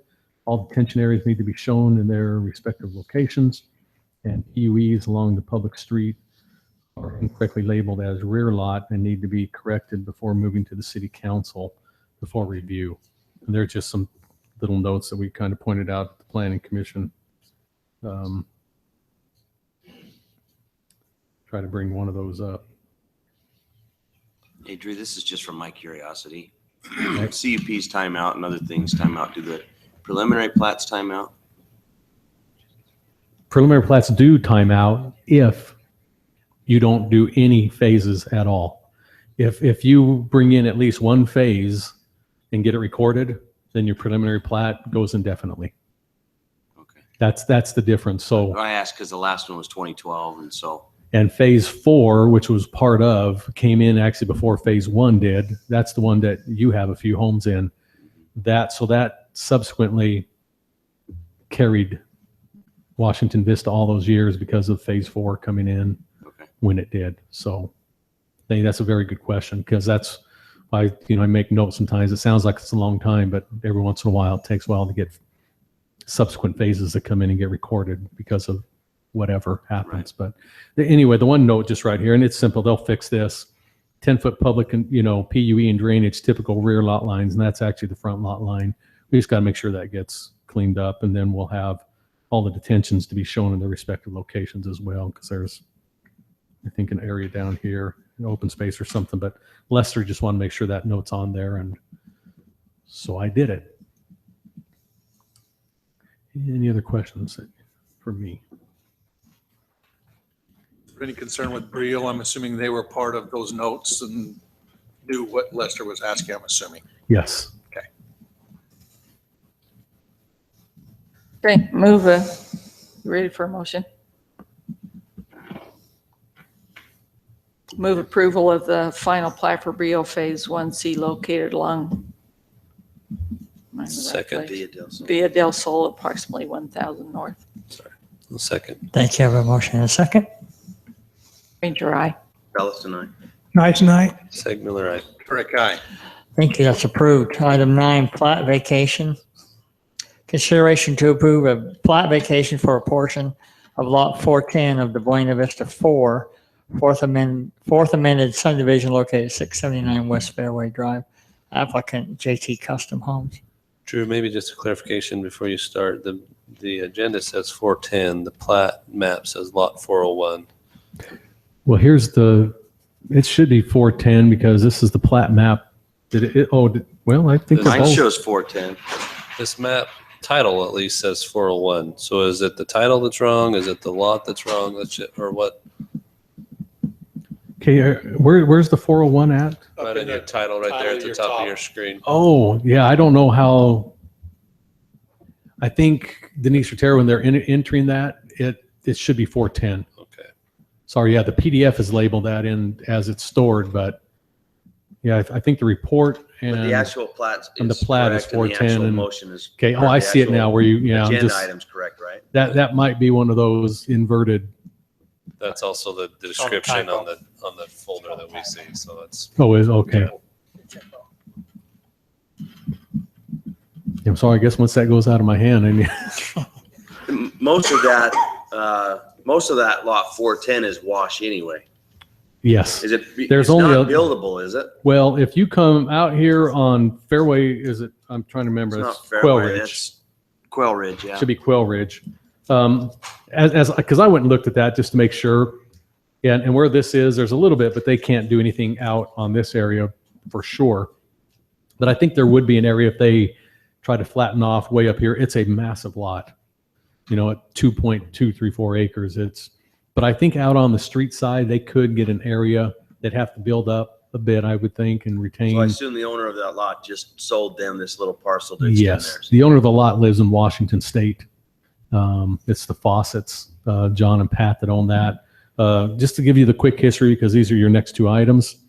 There is a gentleman wishing to purchase lots 81 and 82 in the Last Sun Phase 2B development. Wanted a little bit bigger home, realized he had an issue with setbacks in the back, got creative. They didn't even come to us at the time. And he found out who owned it, the Fawcett's, got a hold of them, asked them if they'd be even entertain selling part of their parcel to him. And I guess they called back several days later, a week, and said, yeah, we would entertain that, and here's our price. You can imagine, but he really wanted it, so he's willing to pay that. And so everything started to move forward. So then they came to us and asked the process. So we said, well, could be a simple lot line adjustment. The only problem is I've got two subdivisions that face each other on that. You share that line. So because of the way the county works, we have to amend both plats. So one is going to be an amended and extended, which you will see here real soon. I guess we may not see it. If you don't approve this, it won't do any good to go to the next one. But this one is just going to be vacating out. So it's just an amended. So it's just kind of unique that they call this Buena Vista number 4, and it's the fourth amendment. So I guess a little tricky there, but if you understand, it's the fourth phase in Buena Vista, but this is the fourth time number 4 has been amended. And so this is basically the amendment. The vacation part of that is just taking out this 20 feet by 221 feet coming out of lot 410, which is part of Buena Vista number 4. And that's what the vacation that's before you at this time.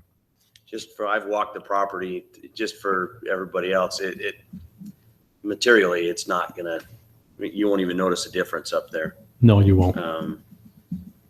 If they put block walls around it, you never notice the difference. It's just not gonna be seen. Yeah, from almost every angle, except the only people really is the owners of lot 410. You know, when and if they ever do anything with it. And so with that said, the Planning Commission reviewed this request at their September 21st meeting. They unanimously recommended approval of the vacation of the final plat for Buena Vista number 4, fourth amended subdivision to the City Council, and recommended that with the findings that you find in your report. I'll be glad to answer any questions. I think it's hopefully pretty clean cut what's happening here. So it's just, I wish we could have done it in a simple lot line adjustment like we do for so many folks. So much easier, but because when two boundaries of a subdivision change, plat amendments are an absolute.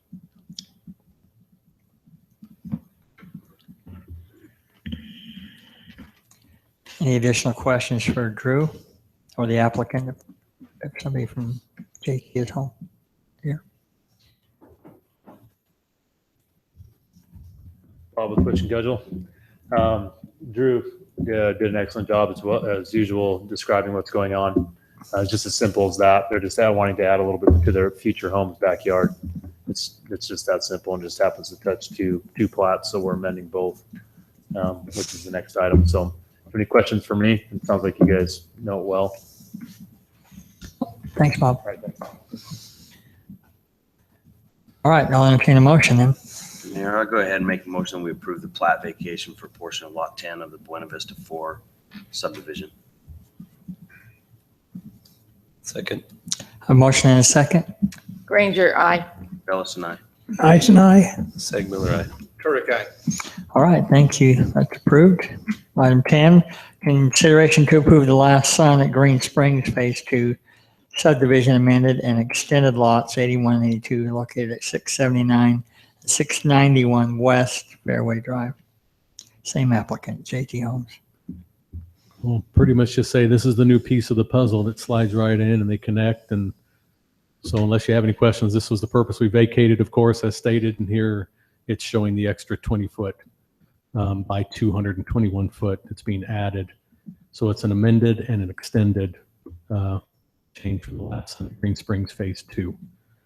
And covered everything while it's here. So unless you have any questions for me, I'll quit talking.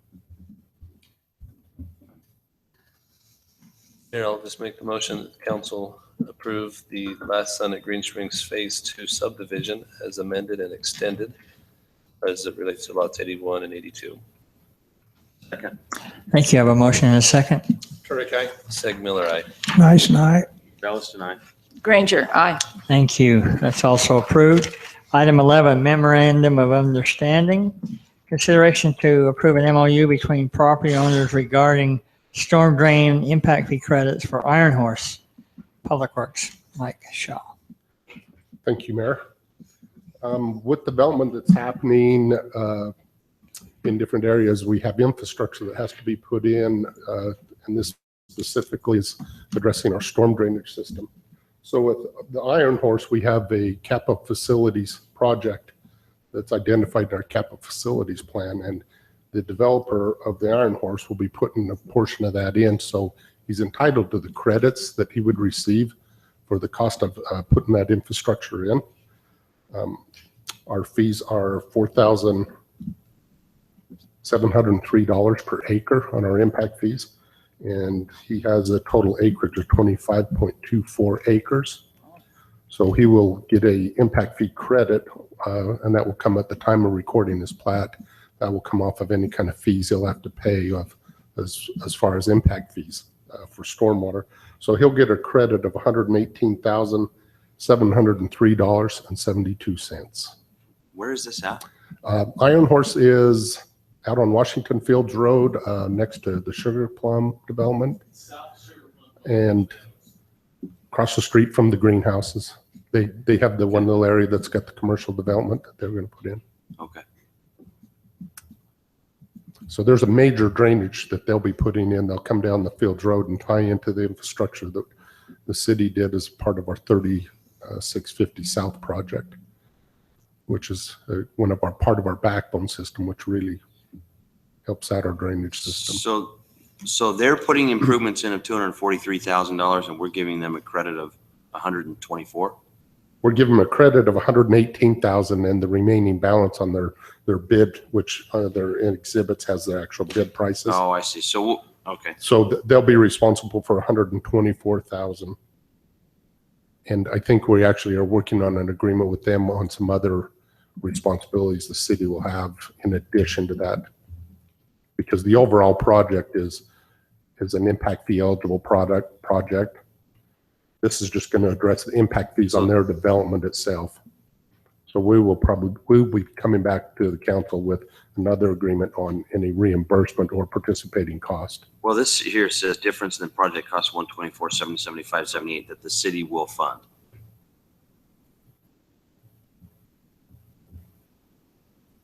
Yes. So there's an additional, but there's going to still be another agreement that will come back through on that. Okay. But it also says the per acre credit is the maximum amount, 4,703 per acre due. What's the minimum amount? Well, it's based on the acreage they develop. So we give them $4,703 per acre on their platted acreage that they developed, or that they're developing. So they're developing 25.24 acres. Yeah. So we times that by the 4,000. When you say maximum, can you clarify? There's not really a maximum minimum. It's $4,703 per acre. Okay. Yeah, it's. So if we do this, when they actually do homes in there and pull permits on homes, those have stormwater impact fees as well, right? Not on the homes. We don't charge them on the homes. We charge it on the plat. When we adopted the ordinance, there was still development out there that came in prior to that. So the impact fee was put on the home on those existing developments that didn't pay it at plat. So all of the newer developments, the stormwater impact fees paid at plat.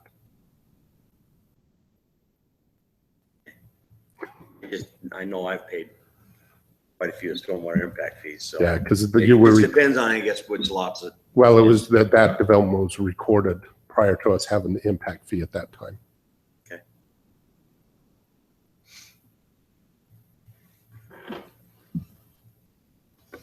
All right, any other questions for Mike?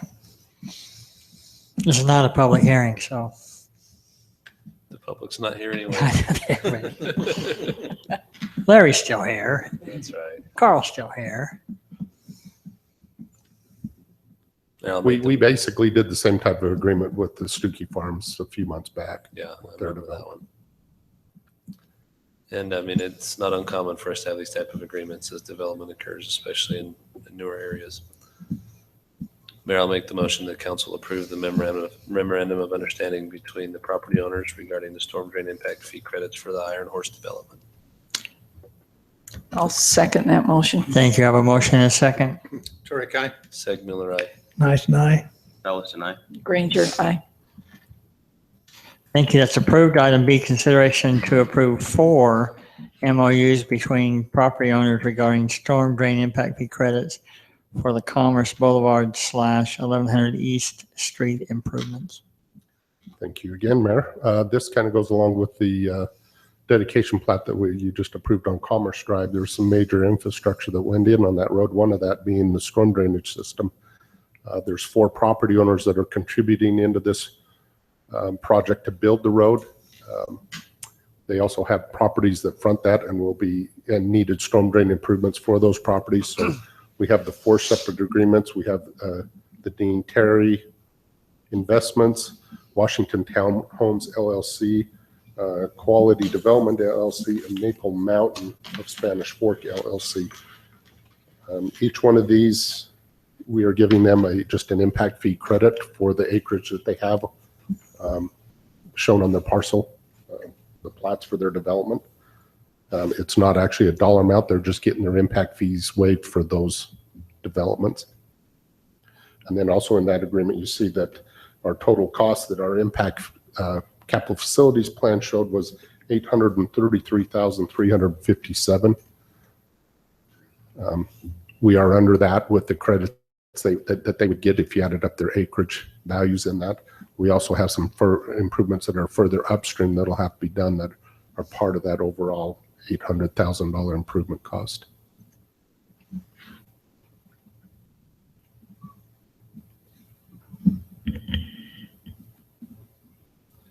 Mike, on the signature block on the Quality Development and K&D family, they sign in the right places there.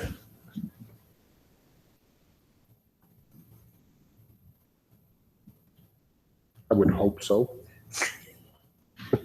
I know they didn't sign in the city block, so.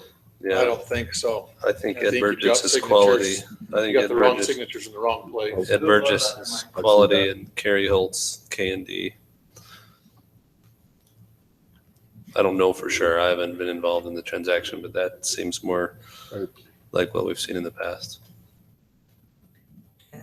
Flip flop. So you got 4 different, how does it break out? Because they each are signing the same thing that says 833,000. Yeah, and the exhibit page shows the acreage. So the very last page shows the acreage for each parcels that they own in the area that they will get the credits So for. they'll just get this, like in this case, 7.7 times 4703. Correct. So yeah, the Dean Terry, he has a total of 56.03 acres, which if you added that up, would be $263,509. Does it matter that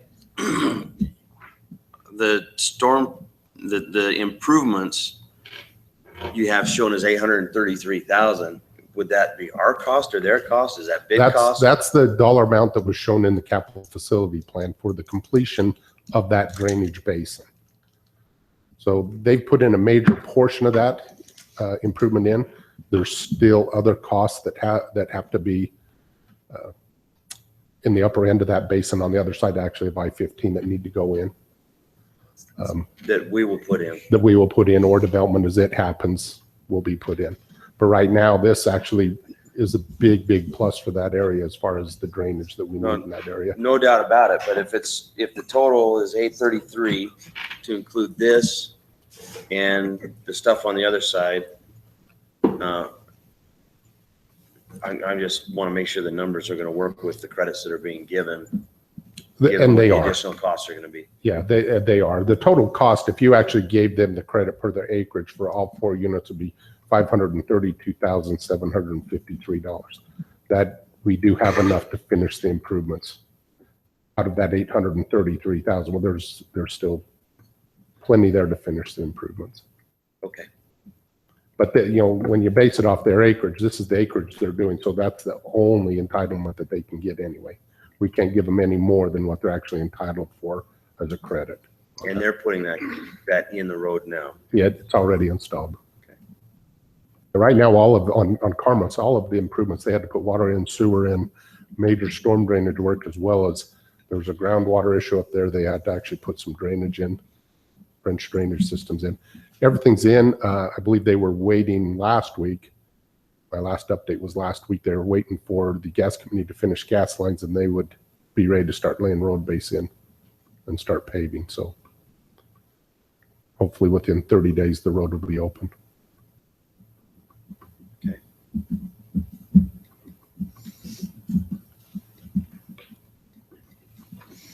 Any other questions? I think we need to make sure that we change those documents. Yeah, well, we'll double check that and get them changed before we have you sign.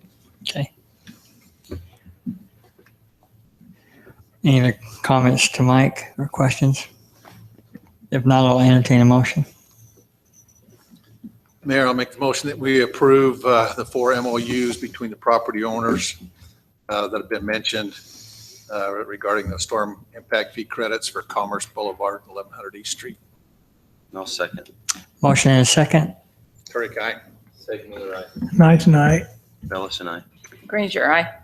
Thank you. That is approved. Item 12, continuation to consider approving an irrigation water connection agreement for irrigation water for at Stuckey Farms, PCD. Jeff Starkey. I'm going to hand this out. Denise was gone, upload it, and not to mention we had a number of other things come up this week that just allowed me to go spend additional of my nighttime at the meeting. So. Which we appreciate. No, it's a lie. So, having said that, I have been in discussions with Carl Larson, the principal developer at Stuckey Farms. Carl's here, thank you guys all know Carl. And his brother, who's an attorney out of Jackson, and just walking through the agreement we had, you guys saw last time, and with the comments that were kind of made, and talking with staff about the fact that because this is unique and the first time we've ever done it, it'd be nice to have kind of a form that generally fits in case this ever comes up again. If this works to be a process that is, win-win for everyone, it'd be nice to not have to reinvent the wheel on this. So Mike and I and David kind of talked about just things that would just make it easy, cover the city a little better than what the last one did, which is the 2 provisions. But the new provisions are very minimal, but address the things that we're concerned about in someone using the irrigation system. And I think everything we've looked at, this covers this. This should give us some confidence. It also does the specific things that the council wanted, and that is, let's take a look at this in 6 months. Let's just see if it's working as well as we hoped it would. Luckily, we're starting with someone like Carl and Stuckey Farms, who we have a good relationship with already. So we don't anticipate anything, but it's a good time to take a look at it, just in case there's something we just didn't anticipate occurring. But otherwise, Well, in Stuckey Farms, they're one of the few around that have their own well. That's what we're doing, right? We're heating it up with their well water. Not many people around have a well, so I don't see it happening a whole lot in the city. taking advantage of that secondary system that we've been required to put in. And this council had a lot of discussions about it. Right. We would like to either, let's use them, or let's evaluate what we can do to make some sense and to be economical and to be, good stewards of whatever water there is out there. With water, you just have to be awfully cautious. And, I think a lot of governmental entities would just say, it's just not a risk. I'm trying not to worry about the risk and do this. This group doesn't tend to just scare away real easily. I think this is a great approach to it. We got no concern about cross contamination, which is your real concern. It's only in that secondary system. There's no ability to expand that to even possibly go into culinary water or lines anywhere. And we've got provisions in there that just require compliance with all of our standards, any new standards that come up, and any directions that Public Works feels like it needs to have taken care of. It might go out there and say, you know what, you're mowing too close to those heads out there. Take care of it. So do we need to, this is only for 6 months. Does that mean every 6 months they got to come back in? How I drafted it up, kind of just trying to guess what y'all might be thinking about that. And that was, I kind of had the impression that what you wanted them to do is come back to 6 months so we can just see how it's working. If it's working, I drafted this in a way that what you can do is you can say, no, it's over, we're terminating the license to it. 2, let's just give another term or extension to it for 6 months. For 3, you can stay out there until we say come back, until staff tells us it's going wrong. You can do whatever you want with that.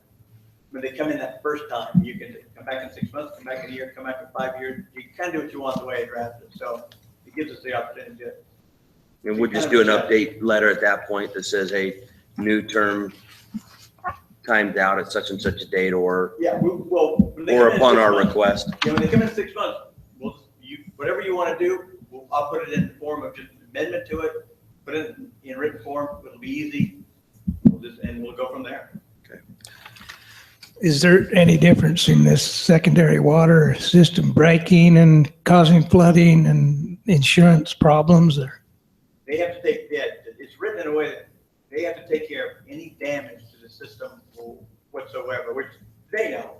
But we want to make sure that's the case and that we're not, we don't have to worry about paying for something that we'd have done nothing with it. We wouldn't have been out of pocket anything.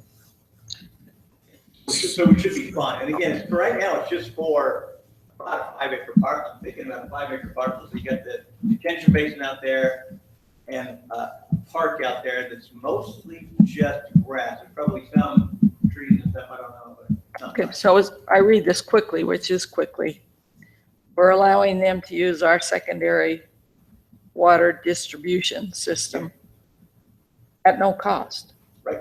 With their own water. With their water. With their water, but our system. Yep. At no cost. Yep. That they put in. Well, I know that. Yeah, everybody puts it. By the way, I went through and kind of redrafted a little bit of that to make sure it's clear that the secondary system is in there that's required of all subdivision improvements from city standards. So it's there. It's the cities.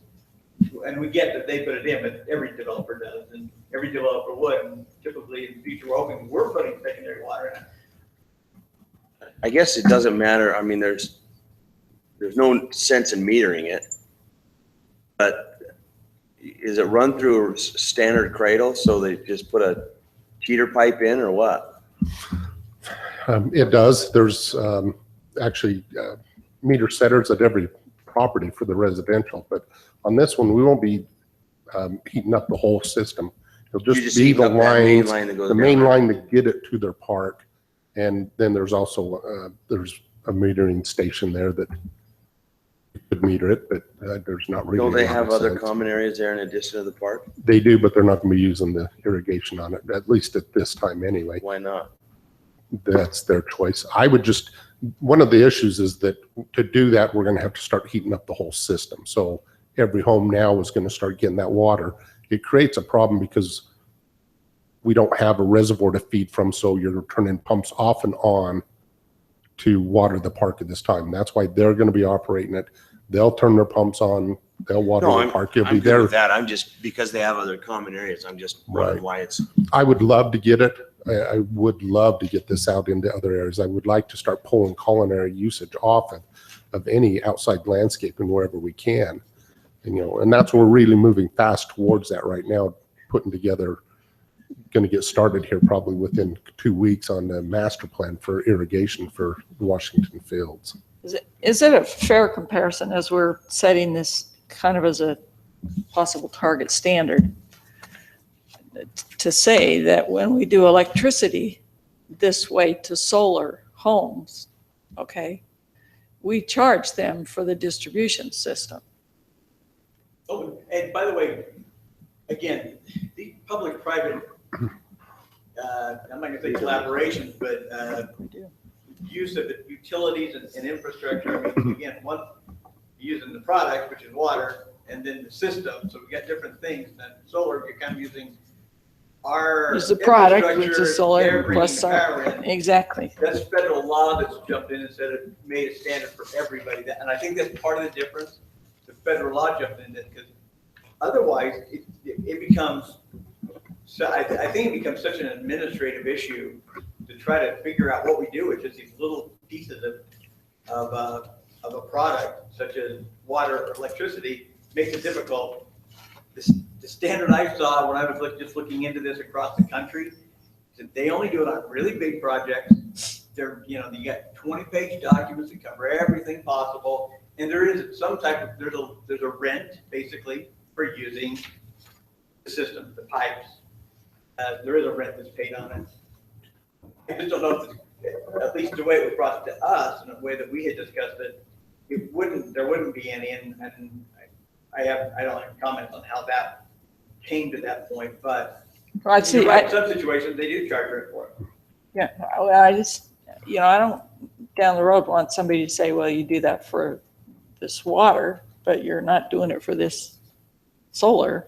Yeah, and I think my opinion is that just electrical energy and water are so different because electrical energy, I don't think we'd ever even tinker with the small amounts that you get back for some of the private uses of that, where they're putting it back on the system. In those cases, remember, they're putting that power back on the grid.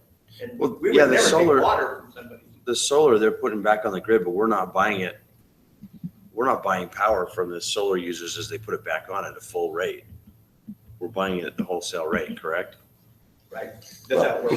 But from what I'm understanding. You're asking the public works guy? I think what I'm understanding the councilwoman to say is that we charge a base fee at the meter for that infrastructure that's been put in place to run our power. When the sun goes down at night, they want lights, so we have put infrastructure in place and we charge a base fee for that. And I think if I'm understanding correctly, getting that's that. what she's saying is, yeah, here we put a system in place that we're not charging a base fee for. We're saying here, put your own power or water into it, whatever, and there's no base fee charge for that, but yet we've had to incur the infrastructure cost. But I don't think we have a base fee for secondary water. No, that's. We're not even selling. No, but that's what she's asking the No, question of. I'd Yeah, I agree don't with you disagree. if we put those pipes in the ground, but we didn't put the pipes in the ground.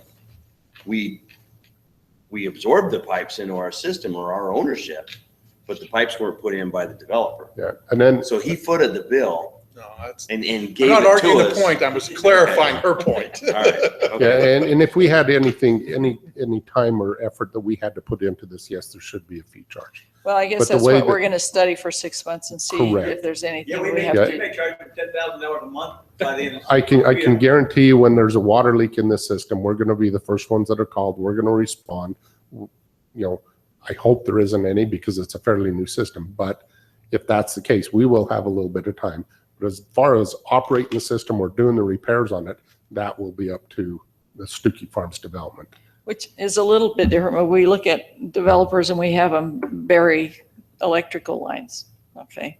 And, they paid for it, but it's our electrical line, right? So how is that different? But I thought they put the infrastructure in, when they do development, whether it's water, whether it's electricity, whether it's sewer line. So we do have them give us, so you developers always put in all that infrastructure and give it to the city, then we take it. So yeah. I think the biggest I know we difference always do is that. we're supplying the service and all the other aspects.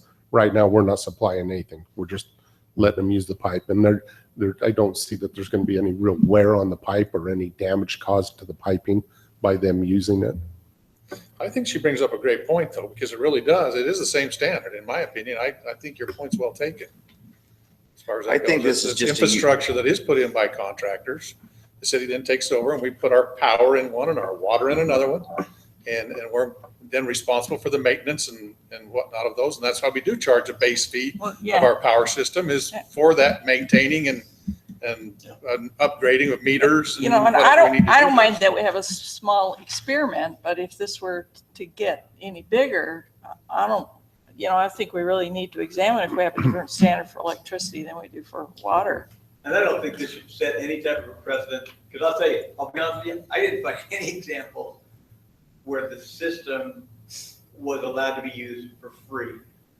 There just weren't any. But again, those are big policy, system-wide decisions made by bigger cities as they dealt with this. So there weren't really any examples of it. But you know, you guys, that's why you guys get paid the big money to be the policymakers. You get to decide whether or not. You know, Mike, the one thing here in the agreement that talks about our maintenance or adjustments to or whatnot will all come with the approval and under direct control and direction of the city's public works system or department. So what happens in the case of a break? They're watering the park and all of a sudden you got a break in the line. It says in here they have to repair and restore. Yeah, there's other places that say they gotta take care of it. Yeah, I was going to say, that's the thing that says, as part of them saying that they are, one place that says they're going to take care of it. The other one says we're going to be responsible for overseeing. I guess And the my question overseeing is we how would- do we anticipate that Yeah, being? we would be overseeing, watching the repair, making sure it's done. So it'll to be our an standards. inspected, and just like the infrastructure going in, the inspection process. Correct. So they couldn't come in and repair and bury it up and call you the next day and say, hey, we had a break last night, we fixed it, it's all taken care of, just wanted to let you know. No, we would want to Okay. be there monitoring. So I just want to make it clear what's And expected. the kind of in the almost the same scenario is that in a new development, we have a 1-year warranty period, and if something happens, a line breaks in there. The contractor's in there fixing it, not the city, Correct. but we are there watching, making sure Inspecting it's it at the finished repaired to our product. standards. Okay, I just wanted that cleared up, make sure that we all understood what that meant. Well, I was going to throw out a thought, you know, is we could charge $1, but we're really just saying we have the right to charge. Kind of like a divorce settlement. Well, that just turned what was a win-win into something just painful. And I honestly don't see this happening, this kind of an agreement with anybody else, because I don't know of any other property owner that's actually got wells out there that, and a big enough development to justify even doing this. Other areas, you know, we've actually been working with Carl about actually getting these wells and actually putting it into a system, him leasing that well to us, and then we start charging a fee and getting it to the residents. And that's something that we're working on, but it's down the road a ways. Like this city council willing to do stuff that, you know, that's not, you know, simple and absolutely no risk involved or taking a chance at something new. You guys do. This is different. There's nothing out there like this. So this probably just doesn't happen in other places where you think, well, maybe this is a unique idea. Let's see how it works. It just doesn't happen in other places. Mike, have you had a chance to read through the agreement? Yeah. So you're aware of what's there. Any concerns with what's in there? No. Yeah, it's kind of a challenge when we're handed one here at the bench and saying, make a decision. So I'm going to have to default to your opinions of what's there and making sure that we were covered under. I do like the idea that it's only a 6-month agreement, that we do have some terms to renew and go forward, which I would anticipate If I happening. remember correctly, when council seen this last time, that was one of the conditions that you wanted to see was the Yeah, 6-month review. one of the sad parts is that the 6 months that we're giving them is the winter months, and I don't know how much irrigation is going to be used, but that's why I like the fact that we can go ahead and renew. If we feel like that it's working fine, we can renew for another 6, get it through the summer again, give us a chance to.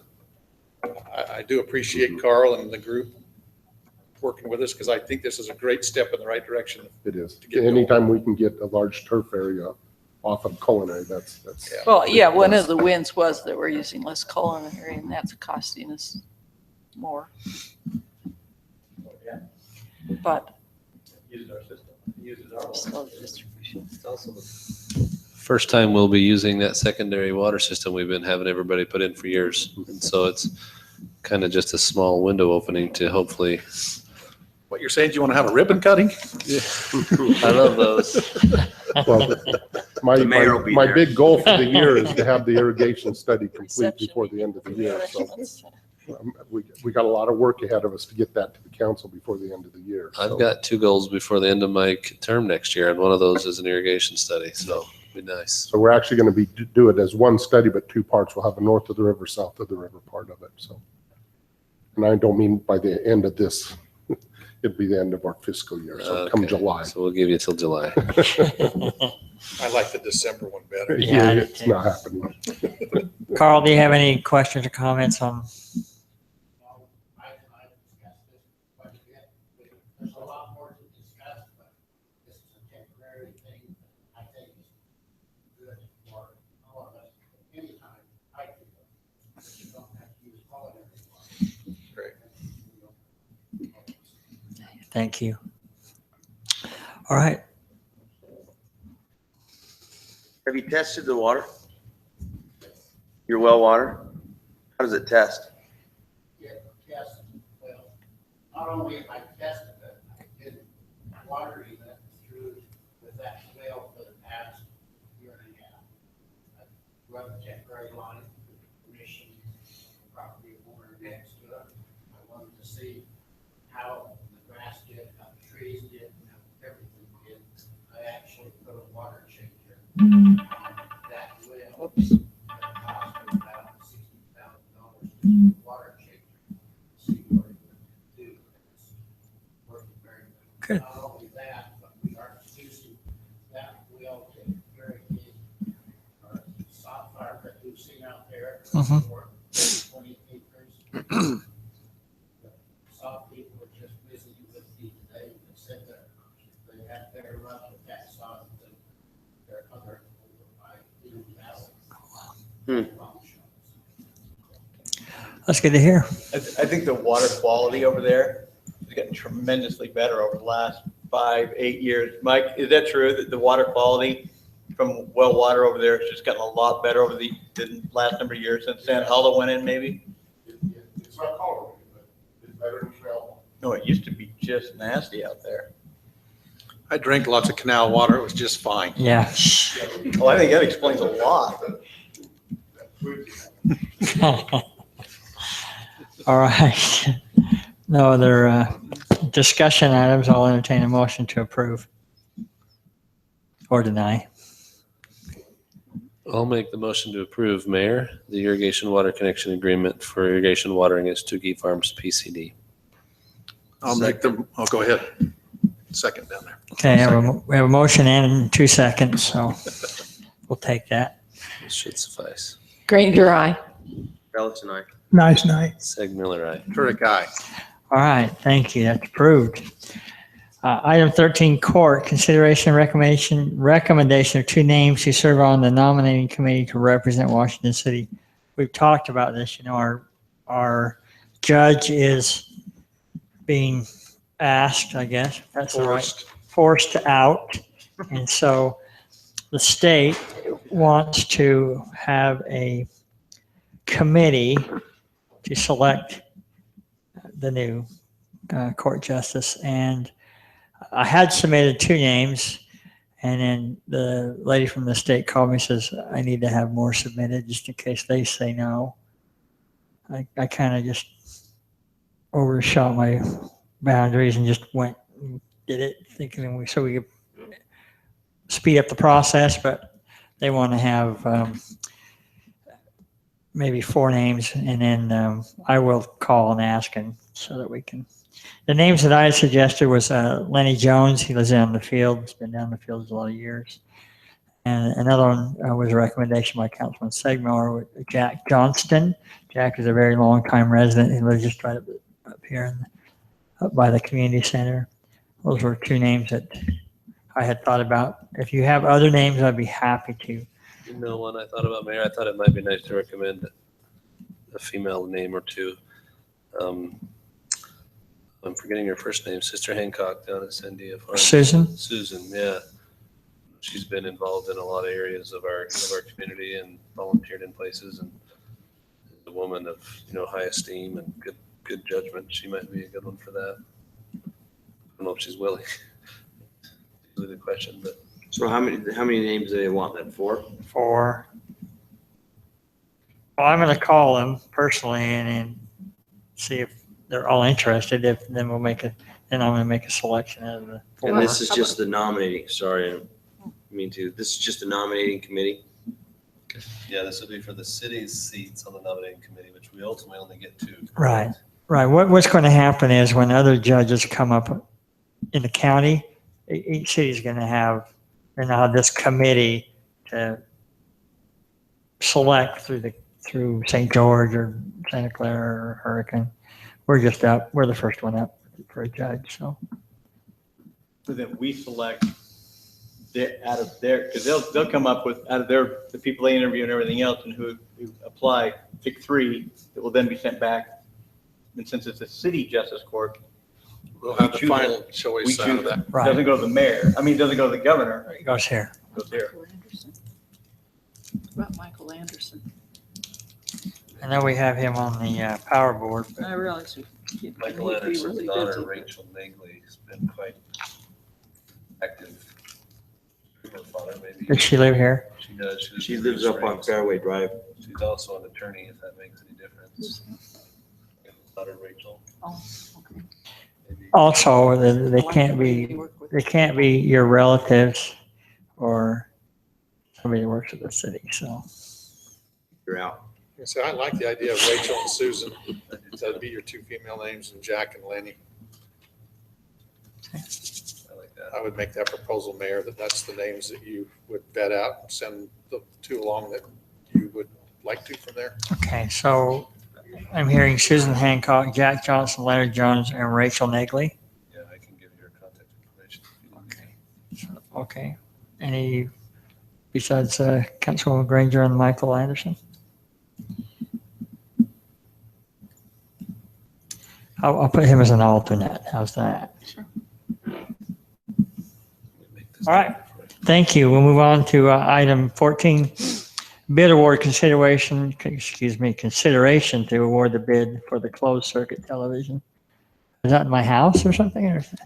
This goes along with our incubator. Council did get that, I think, from Kimberly, explanation. Yeah. of the incubator. Just wondered who was raising chickens again. Sounded like a baby thing or something. That's what we actually do our samples, our cultures. On the Yeah, water. we figured that last night. If you'd have been here, you'd have known that. On the 22nd, we opened bids on our sewer camera. That's what our closed circuit TV is for the sewer camera. This was a budgeted item. We got 3 bids on it, 10-point cells at $186,195. Legacy equipment at $228,423, and Merrick sales at $230,214. We had an option for our trade-in of our existing trailer. 10-point sales had a $6,500 trade-in, Legacy 0. Merrick sales $5,000 trade-in. We're asking council to award to 10-point sales and not use the trade-in on the equipment. We actually. Keep it as a spare. No, I actually contacted a couple of the other smaller cities, see if they were interested in it. Santa Clara says they're very interested in it, and I told them that we'd possibly sell it to them for $12,000. This is a trailer and a camera, and it Yes. goes it's- down and shoots down the line. Yes. The issue we have with ours is the manufacturer is now out of business that made our camera system. And I've made that very clear to Santa Clara that they're no longer in business. They're in business doing repairs. They're no longer in business doing sales. So of these 3 that we bid on, are they similar manufacturers, or is it just? They're different manufacturers. All 3 of them are a different manufacturer. 10-point cell is RTS cameras.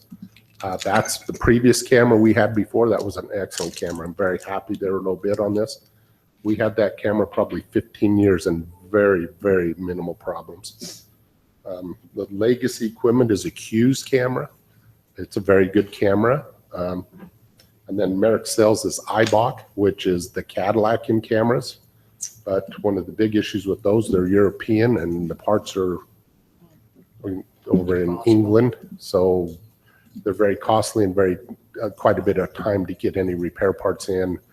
when you have issues like with our cameras, we actually have to send them back to the manufacturers to have them repaired. So the RST is in Petaluma, California, next to San Francisco. So no concern with quality of equipment. No concern at all with their quality. Like I say, we had that other camera for 15 years and it was a great camera system. Why did we get rid of it? To upgrade into a newer camera system. The wear was on it after 15 years that it started showing a lot of wear in the camera, wasn't tracking down the pipes correctly. And I've just kind of imagined a remote controlled car with a camera on it. Is that really what we're buying here? no, it's a complete computer system inside the, it's mounted in a trailer. A lot of times they put them in vans. Most of the time they're in vans. We found the trailer system works really well for us. We're not maintaining a separate vehicle. We can hook it onto a pickup truck, go anywhere we need to go with it. It's a self-contained unit inside an enclosed trailer. It's got a tractor unit, which is the camera, and it's controlled by a cable, and it's got a cable reel. And it'll power itself down the line, but the cable itself has to pull it backwards when you want to bring it out. That goes into basically a computer in there. We record it. There's a lot of information that we draw off that camera, locations, the deflections in the pipe. This new camera actually has some options that we've never had before. It's got what they call a lateral launch. We can come down to a lateral and launch another camera off the side of it and go up a customer's lateral to check and see if there's damage in that lateral. Like into a house or a business? Yes. Oh, that's cool. And then also part of this is a lateral camera that we can actually, it's a small diameter that's on a separate reel that we can actually go back to somebody's clean out and run it down their clean out by their house and run it back to the main and check those. So is there a light that goes with the camera so that you're able to see on a monitor what's inside the Yeah, bag? on the head of the camera itself is actually a big light array that's on that actually. So we get to see a lot more than you really I want a want tour to of see. this. I'm wondering who cleans it when it comes out. But I'd like to go on one of these sewer-looking days. He's the old guy with the flashlight and skateboard. Yeah. So I had an issue one time where we had a lateral that was crushed under the street up in, and it would have been nice to have that lateral camera to be able to go back because we didn't know. The only way we could figure out what was going on was cut the asphalt and go down 12 Right. feet. Yeah, and You know, we can found come, it at that point. we can come down from the lateral clean out at the house, but we're really limited on how far we can do it. It's a push unit. It's a smaller camera. I'm really excited about this lateral launch that we can go up into it. It's all color. Well, we High at the same time, definition. we tried sending a camera down from the sewer clean out at the house, but if it's backed up, it's a little tougher. So to be able to get it from that side. You gotta quit thinking, Kelly. Don't think about it. This is so we can It make, was, it had a lot, we got a lot of pictures of sediment. this is so we can make dirty videos. Okay. I'm so glad we're on camera. And Mike, this is in your budget. It is. We actually budgeted 230,000, so we're well underneath our budget. And also, I guess as part of this, kind of like to get council's approval to move forward with the sale of our old one to Santa Clara. You want that in the same motion? I just would need kind of your buy off. I'll bring it back to council when we actually make the deal with them so you can dispose of the surplus property. Show us the check. Yeah. I'm considering we need a PTSD reserve for this. What? We, For this service. we actually PTSD? kind of Wherever have that a thing. mutual aid like the fire department has with other communities around, and we help Santa Clara out a lot. Our camera's been over there quite a bit. So it's actually kind of nice to let them have their own to use and we won't have to go over. But we trade equipment back and forth with other communities, especially Santa Clara quite often. I got no problems with selling it. And we used to have to do a contract almost every year to pay somebody to come in. They'd come down here in the area and we'd have to pay for Used the to. services. Yeah, it's like Used to. that. It used to be routinely costly. The sad thing about the camera that we have now is it was the Cadillac back in the day. But it's, Do we need to Gone. declare that as surplus property? we don't, not not if we're selling it to another government agency. We don't have to declare it surplus. Okay. I'll make a motion that the council award the bid for the closed circuit television. Sorry, Mike, my machine 10-point sales, reset. The 10-point sales $186,195. for the value of $186,195. I'll second that motion. I have a motion and a second. Granger, aye. Carliston, aye. Nice night. Second Miller, aye. Turek, aye. Thank you. Thank you. You're welcome, Mike. Anything to report from your sign committee? Troy, you want to talk to about league a bit? What do you think Talk about? about league. League was good. It's good to go out there and get some classes and spend some time. I think that it was good to have you guys up there as well. So I did want to bring up Youth Council, though. They will be involved on Monday with Taste of Washington and over Good. there that I would encourage everybody to go to. And then up at the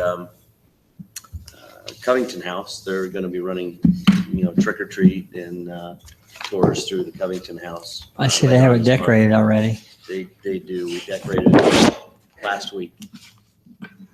So, Good. Thank you.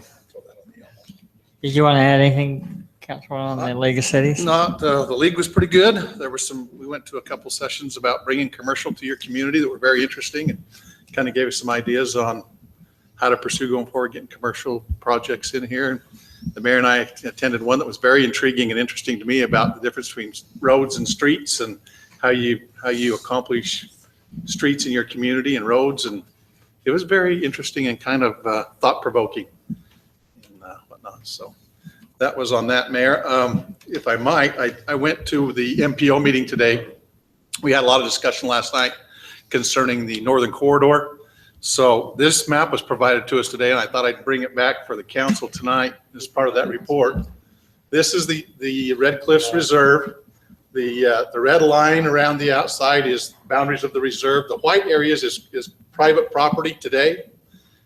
The orange area is deemed exclusion. In other words, you cannot touch it. It's exclusionary. This is the proposed, what is out for proposal right now.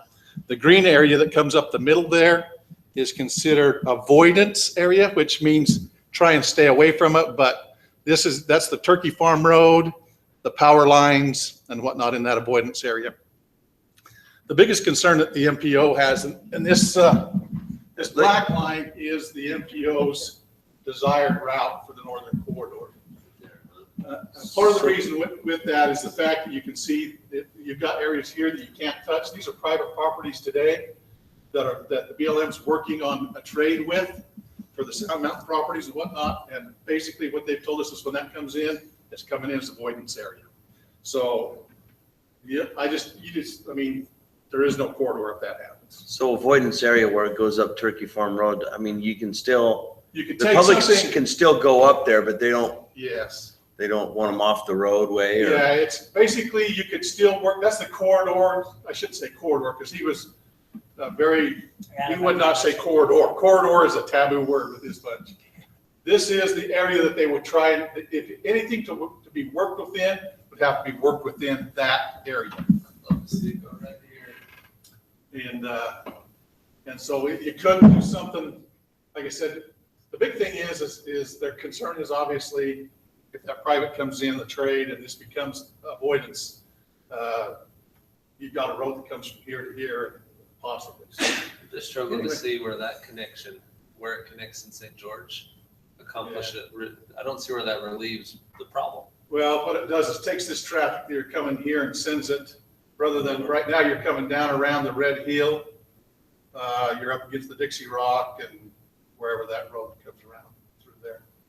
So you don't have any road for expansion. Basically, you've got what you've got today because of expansion. So anyway, the BLM wouldn't allow them to handle. I got this map by being smuggled out of the back room. You Because, black market in it. yeah, they ran it and said, here, we're going to have this out. And the BLM guy said, oh, no, you're not when I'm in this meeting. Turn And the so cameras he off. squashed it at that point. But I did want to bring it to the council. Can you make to us show- a copy of that? I actually can. I ran copies on a small scale, but they're not color. And it's just of the HCAP, but I can get some color copies. In fact, I could do a scan it and email it out. Great. Do that. But What's that highway, 1,850 feet each side of? that's the HCAP. Yeah, they've got 150 feet of the center line is where that boundary starts. So actually, you can see this portion right here is in the, Crosses is highway in, 18. correct. Yeah, it's on both sides of the road there. So you've got 150 feet of the center line that says you can, that roadway's grandfathered. Where is that? Oh, the overpass they never built yet, right? You'd be up in, Right up about where I want it to go. yeah, somewhere up in here. Yeah, It's a you've little got- further Blue line south. comes out. Well, and look at the distances, if that's the place that they were linked. I don't know many people that want to travel. Correct. 5 And I think that's why extra the MPO is saying here, number one, this is really the only viable route because of what you've got happening here. It was very interesting, the discussion. Senator Stewart's, or Representative Stewart's office was there. Their representative was asking the BLM and said the whole reason that this was created was for the benefit of the tortoise and for the rehabilitation of the tortoise and trying to get it to grow to the point that it became delisted from the endangered species list. And since in the 20 years, that's been about 20 years that this has been in place. And he asked the BLM what, number one, why they couldn't make some adjustments down in this lower country with this here and bringing this avoidance area across. And he said, well, that's the way it's been managed since the inception of it. So we just thought that was the way it should be managed because that's what's being managed. So he brought up the fact that the whole reason this was created was for the benefit of the tortoise. And he said, so what's happened to the tortoise in the last 20 years? Well, it's declined. Yeah, they declined. And so he said, so do we keep doing the same thing even though it's not working? And it was a great question. There wasn't an answer for it, obviously, but that's kind of the way the management of it is saying, well, that's the way it's being managed. It's been that way for 20 years. Why change it today?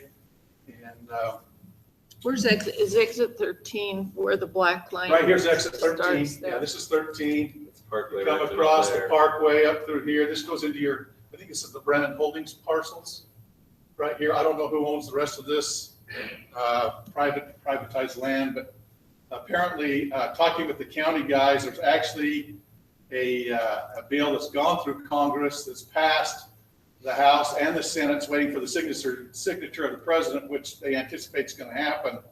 It's part of a defense spending bill. This is typical government defense spending bill that takes into account this and pulls that in as part of that. So the white part there above where they put the road, is that private property? Yeah, anything wide is private property as it sits right now.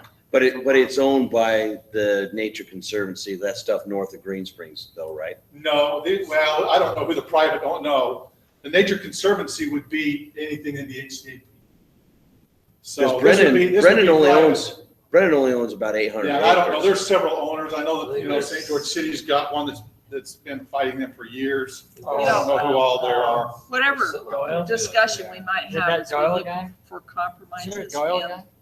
and as we take on some responsibility for the residents that live there, you know, Oh, did he? if they Okay. swung that road up higher, developed that recreational, cultural opportunity in that property there and kept it off of that, St., what is it, Green Springs, what's the name, Washington Parkway, is that what you're calling it? Well, that's what we master planned is Washington Parkway, which is part of the. Yeah, if that just comes into the Green Springs and all of that in residential area, and they threw the connector highway up higher, so that all that busyness wasn't coming right through the first part of that. You know, I guess what I'm trying to say is, I would want to look for a way to, it'll be long after I'm dead, it's not for me, but to protect the residents and the access to open space. And if we do something, look for a solution that throws that beginning of that road up higher, not right There through was a those time when homes. there was the parkway, then there's gonna be Yeah. corridor. Yeah. And so you'd have this connection and then you'd have that connection. Yeah, and that's, like I said, I think what they've decided to do is say, hey, look, let's go to the least amount of mitigation and the least obtrusive way that really serves, accomplishes what we're trying to do. And that's move traffic around the the county with the projection. This plan is basically planning out to a 2040. I just think it population comes too close to the residences and homes. If we can throw Well, that you'll up to see. the back, we'd have a lot Well, less. you got, yeah, just say it's right We'd here. have a lot Exactly. less You've got- conflict. You've got the roads coming to here, just within our own city. I realize that, but it would only So serve those residences Correct. right You'd be there. pulling this stuff Exactly. right here. Correct. So, but let's not put the other road that's gonna. Well, the only positive thing you've got is this, especially if you're trying to develop this commercially, is you now can pull these residents to your commercial centers where if not, you're down the boulevard or up I-15. Well, you could still do that if you moved it up higher and came coming up around. ramp. Yeah, exactly. Yeah. Mike, have you got something to add to that? Well, yeah, I've been involved with this, very heavily involved with this, with the MPO and the advisory committee. And the main purpose for this layout here is the major population that's going to use this is going to be the Santa Clara Ivans population. The only way they can really access it is, and the farthest north the way they can access it is off of Snow Canyon Parkway. Anything further to the north, you run into the cliffs and you can't get to it from Santa Clara Ivans. There's been many, many, many variations of this road, and they kept going north, and it was called, the Northern Corridor, the Greater Northern Corridor, the Greatest Northern Corridor. Yeah, that exactly. That was the. I forget what it was called, but that was one of the variations, or it was completely outside of the boundaries of the habitat. One of the issues that's brought up is where it's proposed now. Why they really are opposed to it is that's the greatest density of the tortoises is in that area in St. George. It is. I've been up those gullies and there's burrows all along there. But, there are benefits of the road going in. As part of the MPO, we hired a consultant to come in and work on this. And one was a biologist that he retired from the BLM, and he was a tortoise biologist down in Arizona area. And he came in and he had some very, very good ideas, that actually the road, he showed how the road could benefit the tortoise. Number one, by creating a nice fire break. I don't remember the year, probably 04, 03, we had the fires up in there. I actually got a phone call from the fire department. There was a biologist at the gate not allowing the fire department to go in to fight the fires up there. Yeah, that whole area burnt. That's part of the decline. And that just annihilated the tortoise the tortoise population in that area is those fires. And I think it's really struggled to come back. So number one, creating the fire breaks. Number two, it actually creates areas that could dam up, create some water sources. And as well as you can have some nice access points to have the trail systems up in there. And that was one of the biggest, as part of the MPO in that early part of the study, was that we've got this, it's designated, as an open space area for people to go and enjoy, but there's no trails up there for people to really get in there and enjoy themselves on.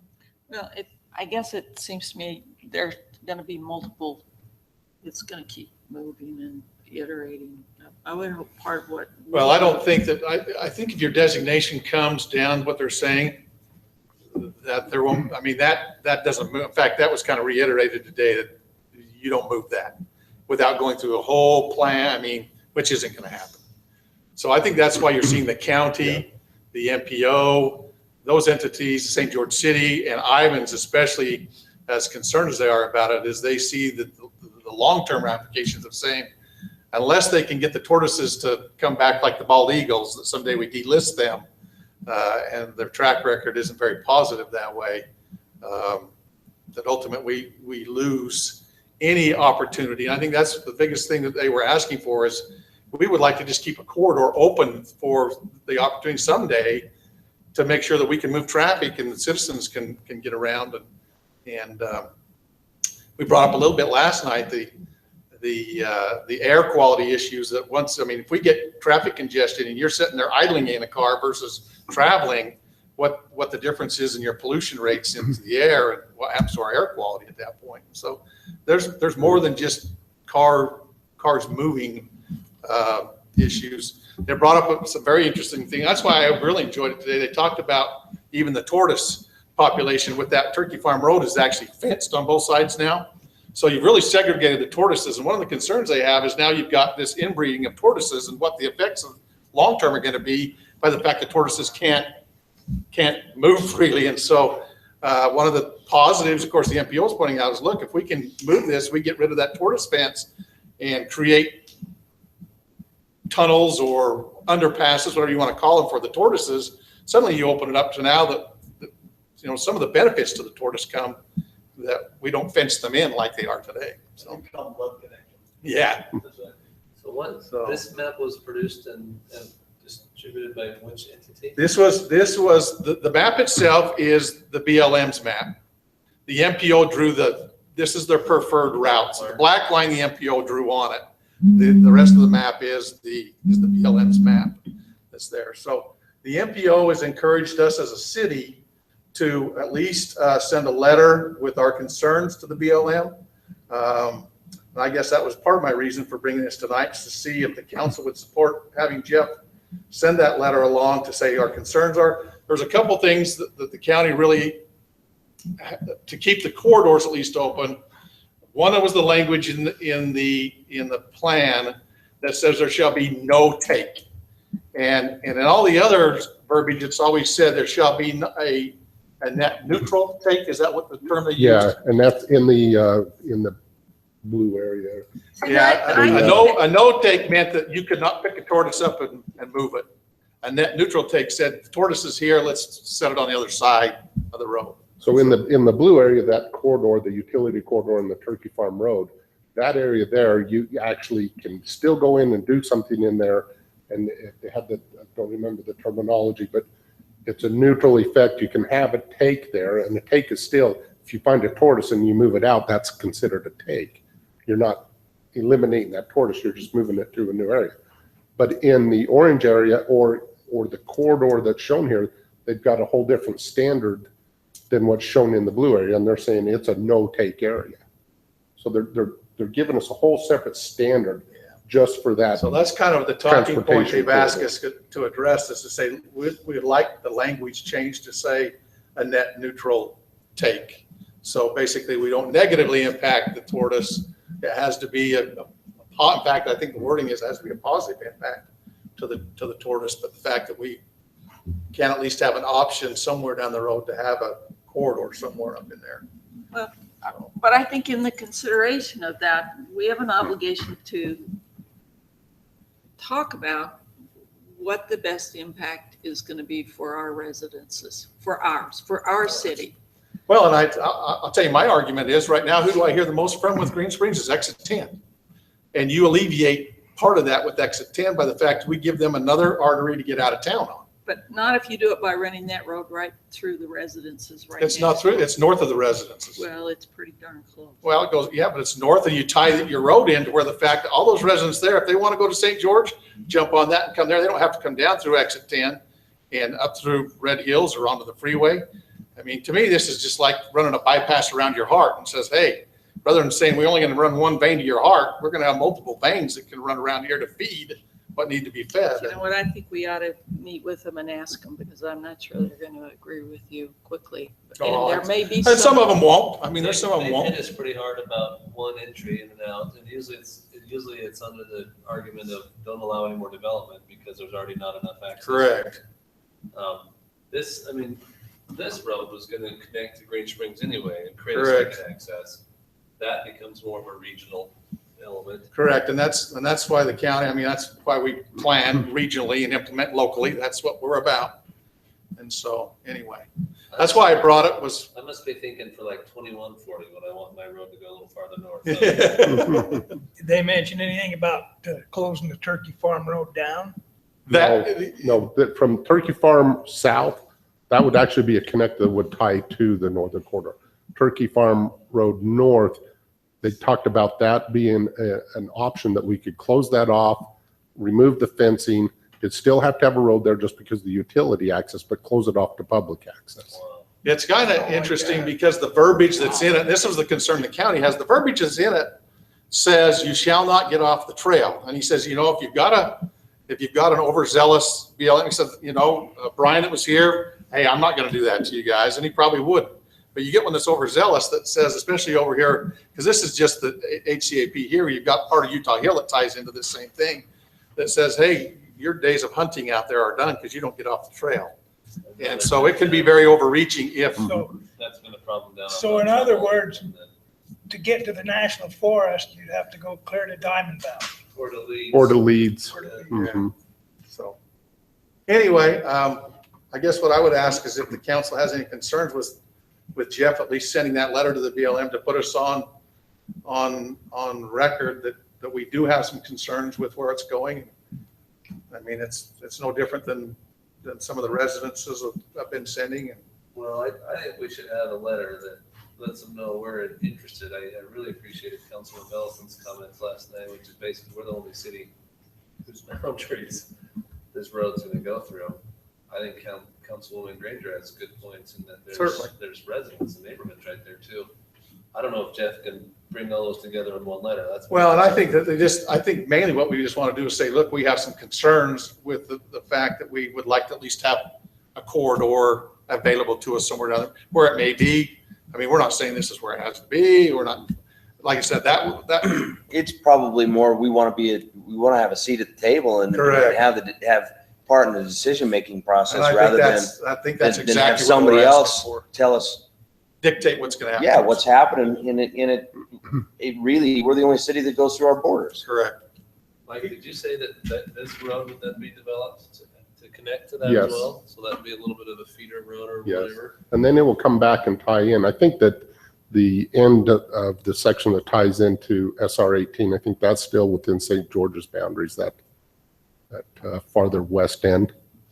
Because they will come back in and tie into the existing Snow Canyon Parkway up by the debris basin. Right where See, if that Washington Yes. Parkway is designed to be a feeder alternative for the residents in the Green Springs area. But when you turn that road into a regional road, I think we need to be talking to our residents. I think we need to be looking for alternatives. I recognize the need for corridors, Jeff, particularly but I'm not willing to say that that's the corridor that I agree to. And I'm not saying that's where it has to be either. I guess, like I said, we do know where part of that is the southern or the Washington Parkway because we've already made agreements with. I recognize we've got a Washington Parkway, but that should be a regional road. I can't go that far. And that's fine.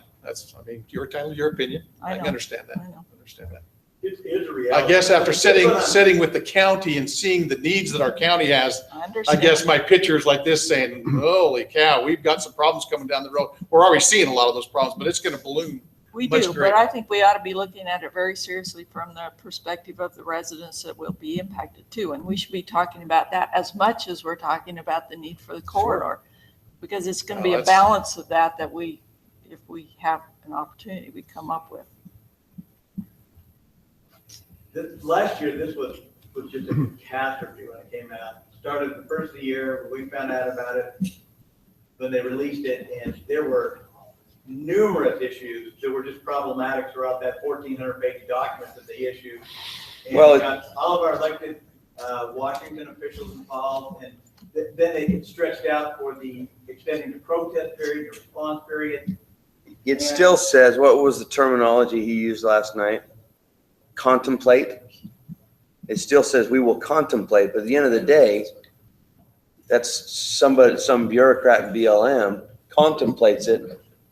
And that was one of the biggest issues Rules it- today rules was it out. that verbiage that they contemplate a corridor. And that's where everybody in the meeting today, correct me if I'm wrong, they said we wanted to say identify a corridor, Identify a corridor. not contemplate. Well, that's where Senator Hatch, both of our senators, all of our representatives wrote a letter to the BLM, the director of the BLM, saying what they've come up with on the last issued RNP was that this doesn't contemplate the fact that we should have one there. We came to this resolution for the tortoise land based on the fact that there would absolutely be something there. We just didn't know where it was going to be. But now we've changed that from being, you'll absolutely have somebody over there to, we will contemplate it. And that's when our national and our federal elected officials got involved. But having said that, and having spent 100 to 200 hours on this last year, preparing, trying to read it, figure it out, work with the county and the other agencies that prepare, a massive protest covering lots of stuff, including grazing land and whether the condors would be involved. I mean, they removed some of those outlying issues to really simplify that aspect of it, but the road issue was always really the core issue for everybody. Well, what's our biggest congestion? Our biggest congestion is to get from I-15 over to Santa Clara and Ivans. Is that correct? Countywide, you're talking, or Yeah. Washington City? No, countywide. I Yeah, mean, probably that's, countywide is looking at, yes, you're basically giving the route from, yes, it gives you another route from the east side of the county to the west side of the and county. our problem is they get off at 10 and get on that frontage road, can't make the curve. And St. George's problem is they get off on St. George Avenue.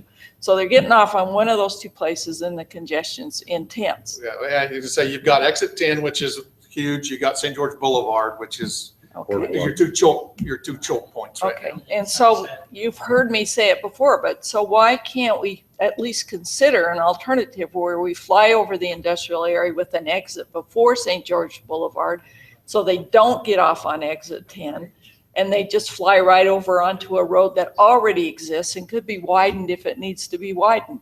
Now, I don't understand. So what are you saying? I don't understand what you're saying. Well, I'm not sure if the draw, because I don't know if I can see it, but, okay, where's the St. George Boulevard, Jim? That big right there, one that goes straight. Yeah, right there. That's the boulevard. Okay, that's our congestion.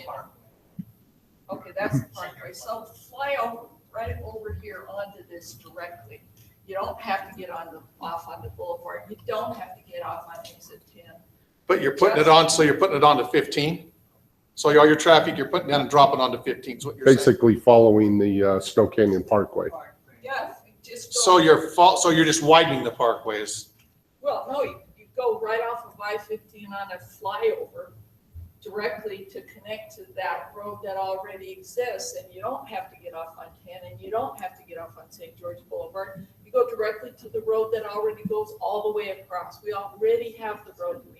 15, you're saying I-15. Come off I-15. No, I-15 to Parkway. I know, but that's what I'm saying. So you're saying to jump from here off of I-15, so you're bringing this traffic jumping on I-15. If you're going to try to come to here, you're coming here, you're jumping on I-15, coming here. Is that what Well, I'm yeah, that's not bad. You're making me This is an expensive road, we're talking about that. I've hiked there, there's canyons everywhere. Well, I think one of the concerns obviously is It's right here, this is the frontage road. This is where it Let's starts. let's create the connection Well, it's right not, it's here. not even that far, Colleen. It's literally, I mean, the frontage road and that parkway are right next to each other, right there. Yeah. And so it's not even that far. It's literally just. It helps us, it helps. Yeah, I think their biggest concern though is probably 15, wouldn't you say? I mean, obviously, we're Right. widening 15 another lane today, and what's it gonna be when, But you're also, to even do any widening, that existing road is in the habitat. I'm saying that an elevated exit that goes over Mhm. the industrial area there, St. George's. and So it would Like go, in San Francisco, you just go over the top of it. so it goes in here onto the parkway. Where's the water? So Wendy's is right here. Right. Wendy's is right here. You go up past the hill and then there's the scout Stop store in the light, intersection. stop light, yeah. We go right here, just go. Well, you know, that's not a road. Okay, where's This the is the road. Your right? turn. This is the Tell us what we scout should store. do. This is the intersection by Motel 6. Right. so then you hit your frontage road right there, so you Leave it parallel up the to you, freeway. To me, if you're gonna do a flyover, you do it right there, where the frontage road and the highway are right next to each other. Growing pains. And then you just would proceed up the road like it carries. We can widen the road, even if where all the cliffs are up here that the kids love to play on. You know what, you could do 2 lanes on this side of those cliffs and take the other behind the cliffs if you had to. You know, you don't even need to ruin that Pioneer Park thing. But you don't have to build a whole new road. You don't have to destroy I don't residential know. area. I don't know. Anyway, You're talking to the north of the water conservancy. So you're in the habitat. That's one of the routes, they one in Yeah. front, one behind. Well, if you had to, because you don't, might not have room to widen it if you have to widen it, but it's pretty darn good road. Like right you now. say, I think there's, I don't know what all the options are. I know that they've had several studies done, and like I say, the routes that, But I've I'm just never heard reporting. them study that. That- Jeff. that oh, that has route's been. had tons of study on it. That has been looked How at. about As this part of the info, flyover? that's, Is it? That was That's one why of the we- options we looked at. We looked at an option that comes up, the road that comes up there by the old par 3 golf Yeah. course there. We looked at coming up that road and trying to get across. There were many, many, many options that have been looked at through this. Hundreds of options. Okay, I've never looked at. seen that one in Well, any and drawings. they've never made it into any of these kind of, but as part of the MPO, this has been a hot topic for 15 years. I get that. Yeah. I get This, that. this northern corridor has been on our transportation plan for 20 years. And I'm, as well, I'm sure just about as long for St. George, if not longer. But yeah, this has been a big, big topic for many years that we've worked on off and on over the years. And a lot of these have come up when they did the widening of the Skyline Snow Canyon Parkway. That was a really big issue for the habitat because a lot of that I is in the understand. habitat. I know. And they kind of allowed that to go to try to take the heat off of doing a northern corridor. That's why they allowed the widening in that area of the habitat. Well, and it did help, except it caused all kinds of problems for us because they're going to St. George Boulevard or they're going to exit 10 to get there. They didn't Yeah, that's- create a good Like I nexus said, that's- between that's today's I-15 and traffic. getting there. Compound that by double. Yeah. So that's why we're looking to And plan it's, on that. and it's not, through the studies, it's not commuter traffic that's basically driving it. It's the people, it's destination traffic that's driving it. People that are wanting to go to Zions, people that go into northern Utah, people that are wanting to come over and shop at our Walmart. It's more of a destination traffic using this corridor, not a commuter traffic. Yes and no, because as I sit at that intersection all the time and watch those big trucks get off. Yes, exit 10, but not the Exit 10. northern corridor. The northern corridor is what I'm talking about. It's not a commuter traffic route. What they've identified, it's not necessarily commuter traffic that would use the northern corridor. It's destination traffic that uses it. The exit 10, yes, most definitely commuter traffic. That's the majority of exit 10. Well, I watch the cars come in the intersection, they all turn. They all turn on that frontage road. They Mhm. turn in very dangerous ways. There are accidents there all the time. They're all turning on that frontage road because they're trying to get across. They're not trying to get into Green Springs. My wife and I did a little case study the other night. We were coming back from date night from Vengeance down by the mall. And coming along the frontage road, and then it was on a Saturday afternoon where it gets really stacked there and Hearts and whatnot. So we were turning left, and I said, let's count, let's watch as best as we can. How many of the cars have turned left here at Hearts? Go up and then turn left across the frontage road, and we've just been talking about the underpass. Over to Middleton, you mean? Mhm. Yeah, and so we were talking about the underpass. And 7 out of 10 cars that turned left didn't get on the interstate. They went up to the northern frontage road. So Turn they left. were literally going from the southern frontage road to the northern frontage road. That's been And my so- argument all along. And so that helped me understand that this underpass they're making will help that intersection. Do you think? Well, it was just one case study one night, but there's quite a bit of traffic that comes along the south, up through exit 10, Mess, back to the north. And so that facilitates. a little And bit vice there. versa, it comes from the north coming south. Yeah, so that'll help. I think that'll help our. Well, the boulevard has the same issue right there with the same cross traffic. Especially. Anyway, I didn't want to take up all the time. Like I said, I just wanted to share what came out of my meeting today. Yeah, it was the first time that I have seen, because I have never seen the proposed, kind of what their prefer, I guess I should say the preferred route. Obviously, they had 6 different routes that the MPOs kind of said, Mhm. hey, here's one that, anyway, so.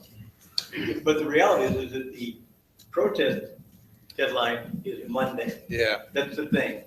And I have lots of good memories of last year spending almost 2 straight days finishing that up. 'Cause last year was a much bigger project. We were talking. Well, I think the only thing the protest does is maintain us a seat at the table. If you don't protest it, you lose your seat at Is the that table, you're what, done. is that what Jeff's letter would be as a part of a protest? Correct. That's what they have to be doing, yeah. Yeah. And that's why we got, Yeah. that's why, at least I need direction from you guys where to go on it, because I don't want to, I already. You're not for protest? We're not. My 10-year-old will love watching conference over here at city offices on this week. But that's- Well, I think that's fine. that, in my opinion, is this, that the protest should be written just for the mere fact it keeps us a seat at the table. You don't protest it. I don't mind saying, You're up at the give seat. us a seat at the table. Well, the whether biggest it's- thing is it the doesn't fact matter that- if you're for or against. It's, Yeah, I protest your idea as it Yeah, sits. the one thing they but wanted is we're the not part verbiage, of it, they want the so- verbiage to be spelled out, that that's a protesting point, that we want to have the net, which has been verbiage used previously, net neutral. Now we're saying no take, and it's like, okay, you're squeezing us pretty tight here all of a sudden. We want it to stay consistent with what it has been. And the fact that we want this dialogue to continue here rather than saying, you're done, basically. We're going to bring it down. Everything's going to become. Jeff, how big is, Last how, night we talked about a little bit, I used the word contemplate, that may not be the right word. This should have the same window of traffic planning that we've had at every step of the way so far. Correct. This shouldn't close that window. And so that's something I would want to. So the BLM's response to that is after this plan's adopted, the resource management plan, then comes their transportation plan. But the argument is once you adopt this and you don't identify that a corridor's in there, it's a mute issue with the transportation plan because there's nothing there. There's no identified. It's kind of like I saying, we're going to put a zone here and there's no general plan to it. General plan says it's going to be this and you want this zone. It doesn't I happen. can agree readily with this concept that in these determinations that because so much of the land is potentially Washington City's land, that we should have a seat at the table. I probably can't go into that. The problem we have is That's what the we. protest does. That's really The what the reality protest. is that all along this way, I mean, we have an MPO, which we're involved with, and we have put a lot of investment, and Mike and Jeff go to all of them as a group and kind of just, because that's how we have to see stuff from where we're at. They've always been there.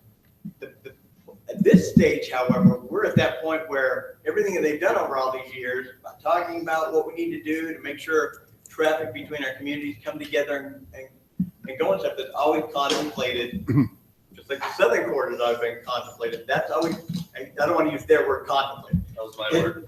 Everybody expected there's going to be somewhere up there, I think. So, and I'm talking for these guys that sit on this MPO, but after Monday, if the discussion goes further based upon what their proposed plan is, and whatever it says, if you haven't at least lodged a protest so that you're invited in case it gets discussed further, you're really You don't going get for somebody invited. else to do it. so then I think in my mind is we have no choice, but we have to protest it and put something in.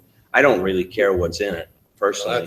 That's kind of like I say, the fact that we say, hey, we want to see the table here. Here's the protest. We protest the plan But as for it the is. protest, And we you- have to have. You have to have it in by You have Monday. to have some specifics. Yeah, we have to Jeff be knows how to specific tell on the protest. The document, the public comment period's done. It's over with.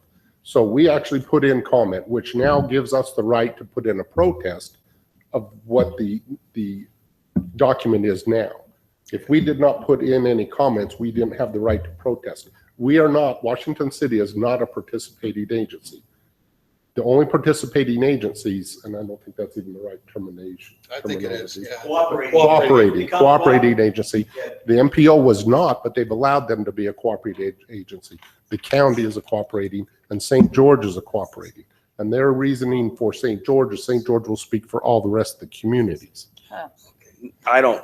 They're not- St. So- George will speak for St. George. Well, you're exactly right. So I think that we so need for to us make to sure keep that this we're part a of that. seat at the table somewhat is we do have to put in a protest. We have to be specific on our protest, what we're protesting. Why And we can't- need to look at water rights as part of this too, because if you remember, one of the issues was that in the original, they could come in and, they could come and take all of our water rights.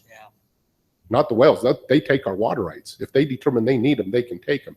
Well, they've really relaxed that down to where now they'll only take our water rights if they deem they need water rights for a federal facility in the area. Actually, that went a little further because I was exploring that with Commissioner Renstrom today.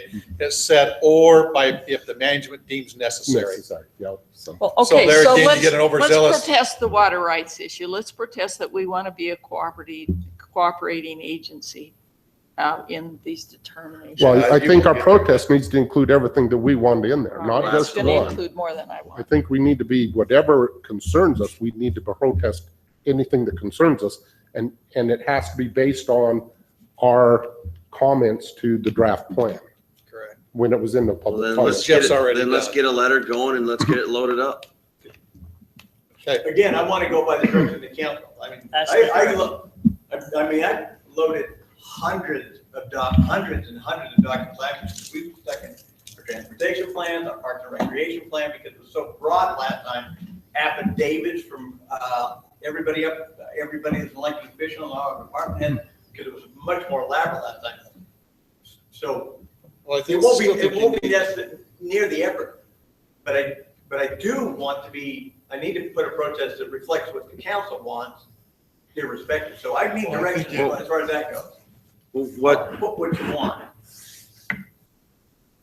We want, if there is an opportunity, that's not what we're doing. if there's an opportunity to put something in there that they're gonna have to address, then I think we ought to put that in. I don't, like I said, I don't care if it's water or road or whatever. I think you have to keep your All of water this stuff's part gonna of be it. addressed. Absolutely. I can promise you, every issue, because they got folks working full time. I mean, Celeste, I think that's her whole job description. She's at the county attorney's office. This is what she's been doing for 2 years now.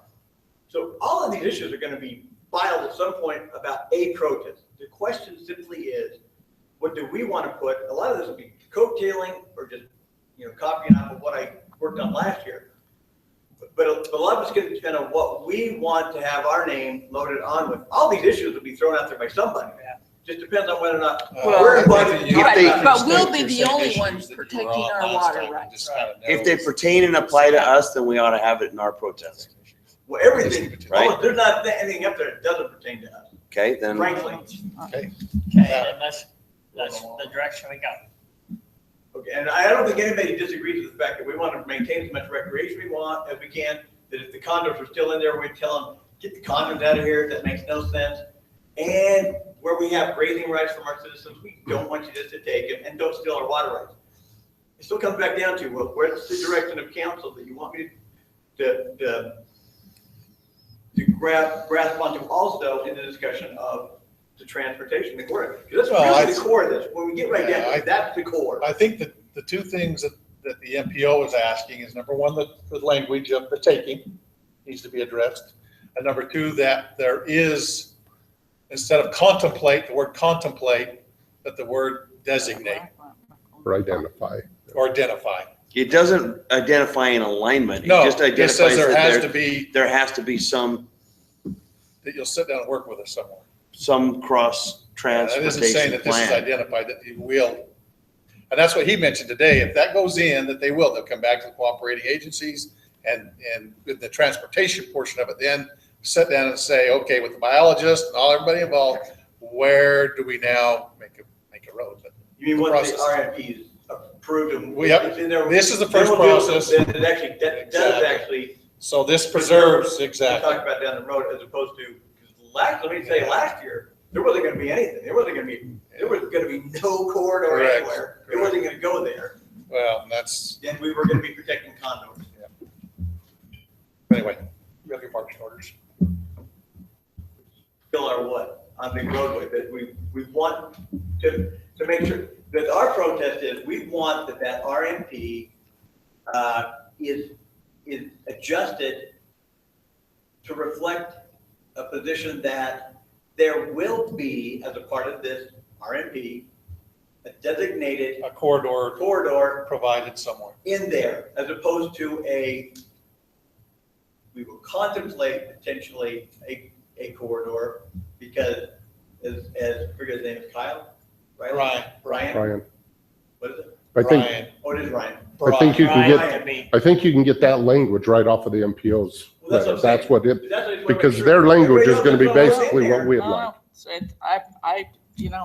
And it may come down to y'all gotta vote to tell me what to put on there, because Well, clearly I think. or put the individual names on, because I'm not gonna go with the road part. I think we need corridors, but I am not sure that has to be there. Well, that's why, I think that's why the council has to say what's feeling the council. I mean, We can certainly protest it, get down on the road and say, we don't need it anymore or whatever else. But if we don't protest it, they will write it down. Correct. Well, I guess here's the worst case scenario. I'm just trying to think this through, because I gotta tell you, this process. is No, I appreciate that the mind-boggling. council might want to do it. I'm saying. This is a I don't- mind-boggling I can process they've appreciate got. that. I was just stunned last year as we started going through this thing, to think what kind of money and time and effort they put, and almost nothing gets done. And you got this plan that 20 years later, somebody comes back on a BLM, I'm gonna say a bureaucrat, I'm a bureaucrat now. I say it almost like it's distasteful to me. I am. 20 years later, somebody's gonna look at it and go, then they just make decisions about stuff that was drafted in a 1,400-page document 20 years ago. It's a mind-boggling process. I don't get how they even do it. I have no idea. Having said that, here's where we are. We get nothing filed. We can assure that I think, there's the least possibility for us to be involved. I think if they set a corridor, if the language gets changed so that there will be designated a corridor sometimes, Washington City, I guess, could, at that point when they start to designate that corridor in 10 years or 5 years or 550 years, Washington City can go and say, we think there's no location that a corridor makes any sense. Even if there's supposed to be one designated, that's why you didn't designate 20 years ago in 2016 when you did this, because you couldn't figure it out because it's no good place for it. We don't want it. I guess let's just take it away. I think we should file a protest letter. I think we know enough to be specific about the issues we want to protest, but we don't need a treatise. I mean, we don't need you. Don't worry. I mean, Yeah. Yeah, all we need is a letter. We don't need a They'll novel. leave me if I spend as much time as I did last year, I can promise. You'll get it in on Monday. Yeah, but what I'll do is, here's what I'll do. I'll get the draft to you guys as soon as I can, so you can start looking at it, so you get some feedback, and if it comes down to it, you're gonna have to take a vote and say, I want that paragraph out about a roadway, whatever it is. I don't think you have time for that. I don't think you have time for that. I mean, we just have to rely on your expertise. I mean, I think Council Signaler's kind of hit the pinpoints of what, like I said, we're not designated anything here other than to say, we want a corridor preserved somewhere, given to us somewhere down the road, or that option to sit down and at least discuss. It's not saying. So we're preserving that right. Along with your water rights. The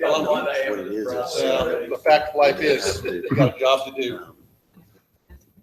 Oh, I don't mind it. It's a mind-numbing process. It's a mind-numbing process. Here, I'll give you There's a actually good cooperating agencies or cooperating, almost irony. That they use the term, it's almost irony. I'm not saying they have to go right there. I got just one quick thing for Councilman Granger.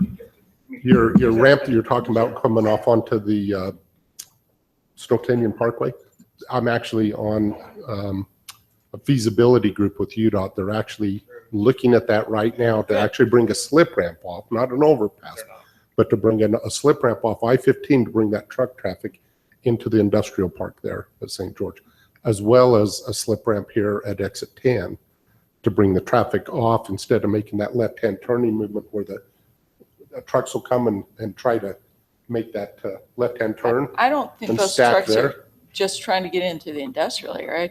I think they're trying to get across town into Ivinson. Right, and that's, this will put them. Go to Andrus Trucking right down the road. They go to Gurney. Well, right, the ones coming into St. George, they'll bring the slip ramp off there instead of coming off at exit 8. They can take that slip ramp and come right off and go right onto the, These are exit-only ramps. yes. I can see where, I mean, traffic that just wants to get to the industrial area. If you work at St. George still. And that's, Instead of going down around. right. Winnings up through all And the- that'll take it right there, but it'll put you right onto Snow Canyon Parkway and you can go all the way to Ivan Santa I'm Clara. glad you're So doing that. we're working on that as well as the one at exit 10. I've always thought there should be one off southbound I-15 on the Red Cliffs Drive too. We always said there should be one in the industrial park Yeah. down in Hurricane, by the Yeah. Walmart distribution center, off and on.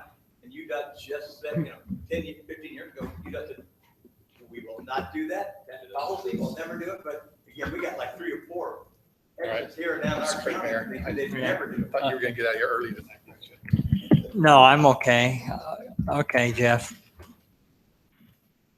You ready? You ready to write us up a letter? Okay. Anything else, any other discussion on that item? Thank you. Anybody else have, Just one issue, Jeff, not to, and you don't need to do this weekend, but the Aaron Kimball Memorial Foundation lawsuit's still out there since I think 2012, 2013, and I'm surprised the judge hasn't kicked it You out. think you're gonna dismiss it? Don't kick anything else out that I filed if it sat that long, but that. I know. If I filed and let it sit 4 years, he would have already kicked it, but. But we do it, one of the points we have to do it is that as doing, even though I get all the attorneys that are involved, I talk to them, to also stipulate to it, gotta send out a notice now, because because people left years ago that we had to give notice of appointment cancellation. That case is so old that 3 of the city council members that were sued aren't even on the council anymore. It's Some of us know nothing about what you're talking Yeah. about. In fact, let me say council thing, I was just thinking about this past few weeks, I've gone over just list some stuff. And maybe I'll just file a motion as one of the defendants. Yeah, I was just saying, I was looking at going. Beats me, but I'm not named in it. You're gonna make me file. That's straight in, get sued. Yeah. Even if somebody else does, we have to go there. Really, we have to, they all failed on the thing. Yeah, all of their attorneys withdrew. Yeah, I know. So Aaron Kimball's sitting there unrepresented and it's. So Ken's happy to stipulate to it, but everybody else, they filed lawsuits, they failed on it, I'll just leave it there. Like, yeah, you're right, there's no case I could ever file, that they let me stay that long. No, the judges would bring you up for a short trial. I'm going to move on to item 16. Mayor, I'll second. Okay. Miller, aye. Bellis and I. Granger, aye. Have a great evening, everybody.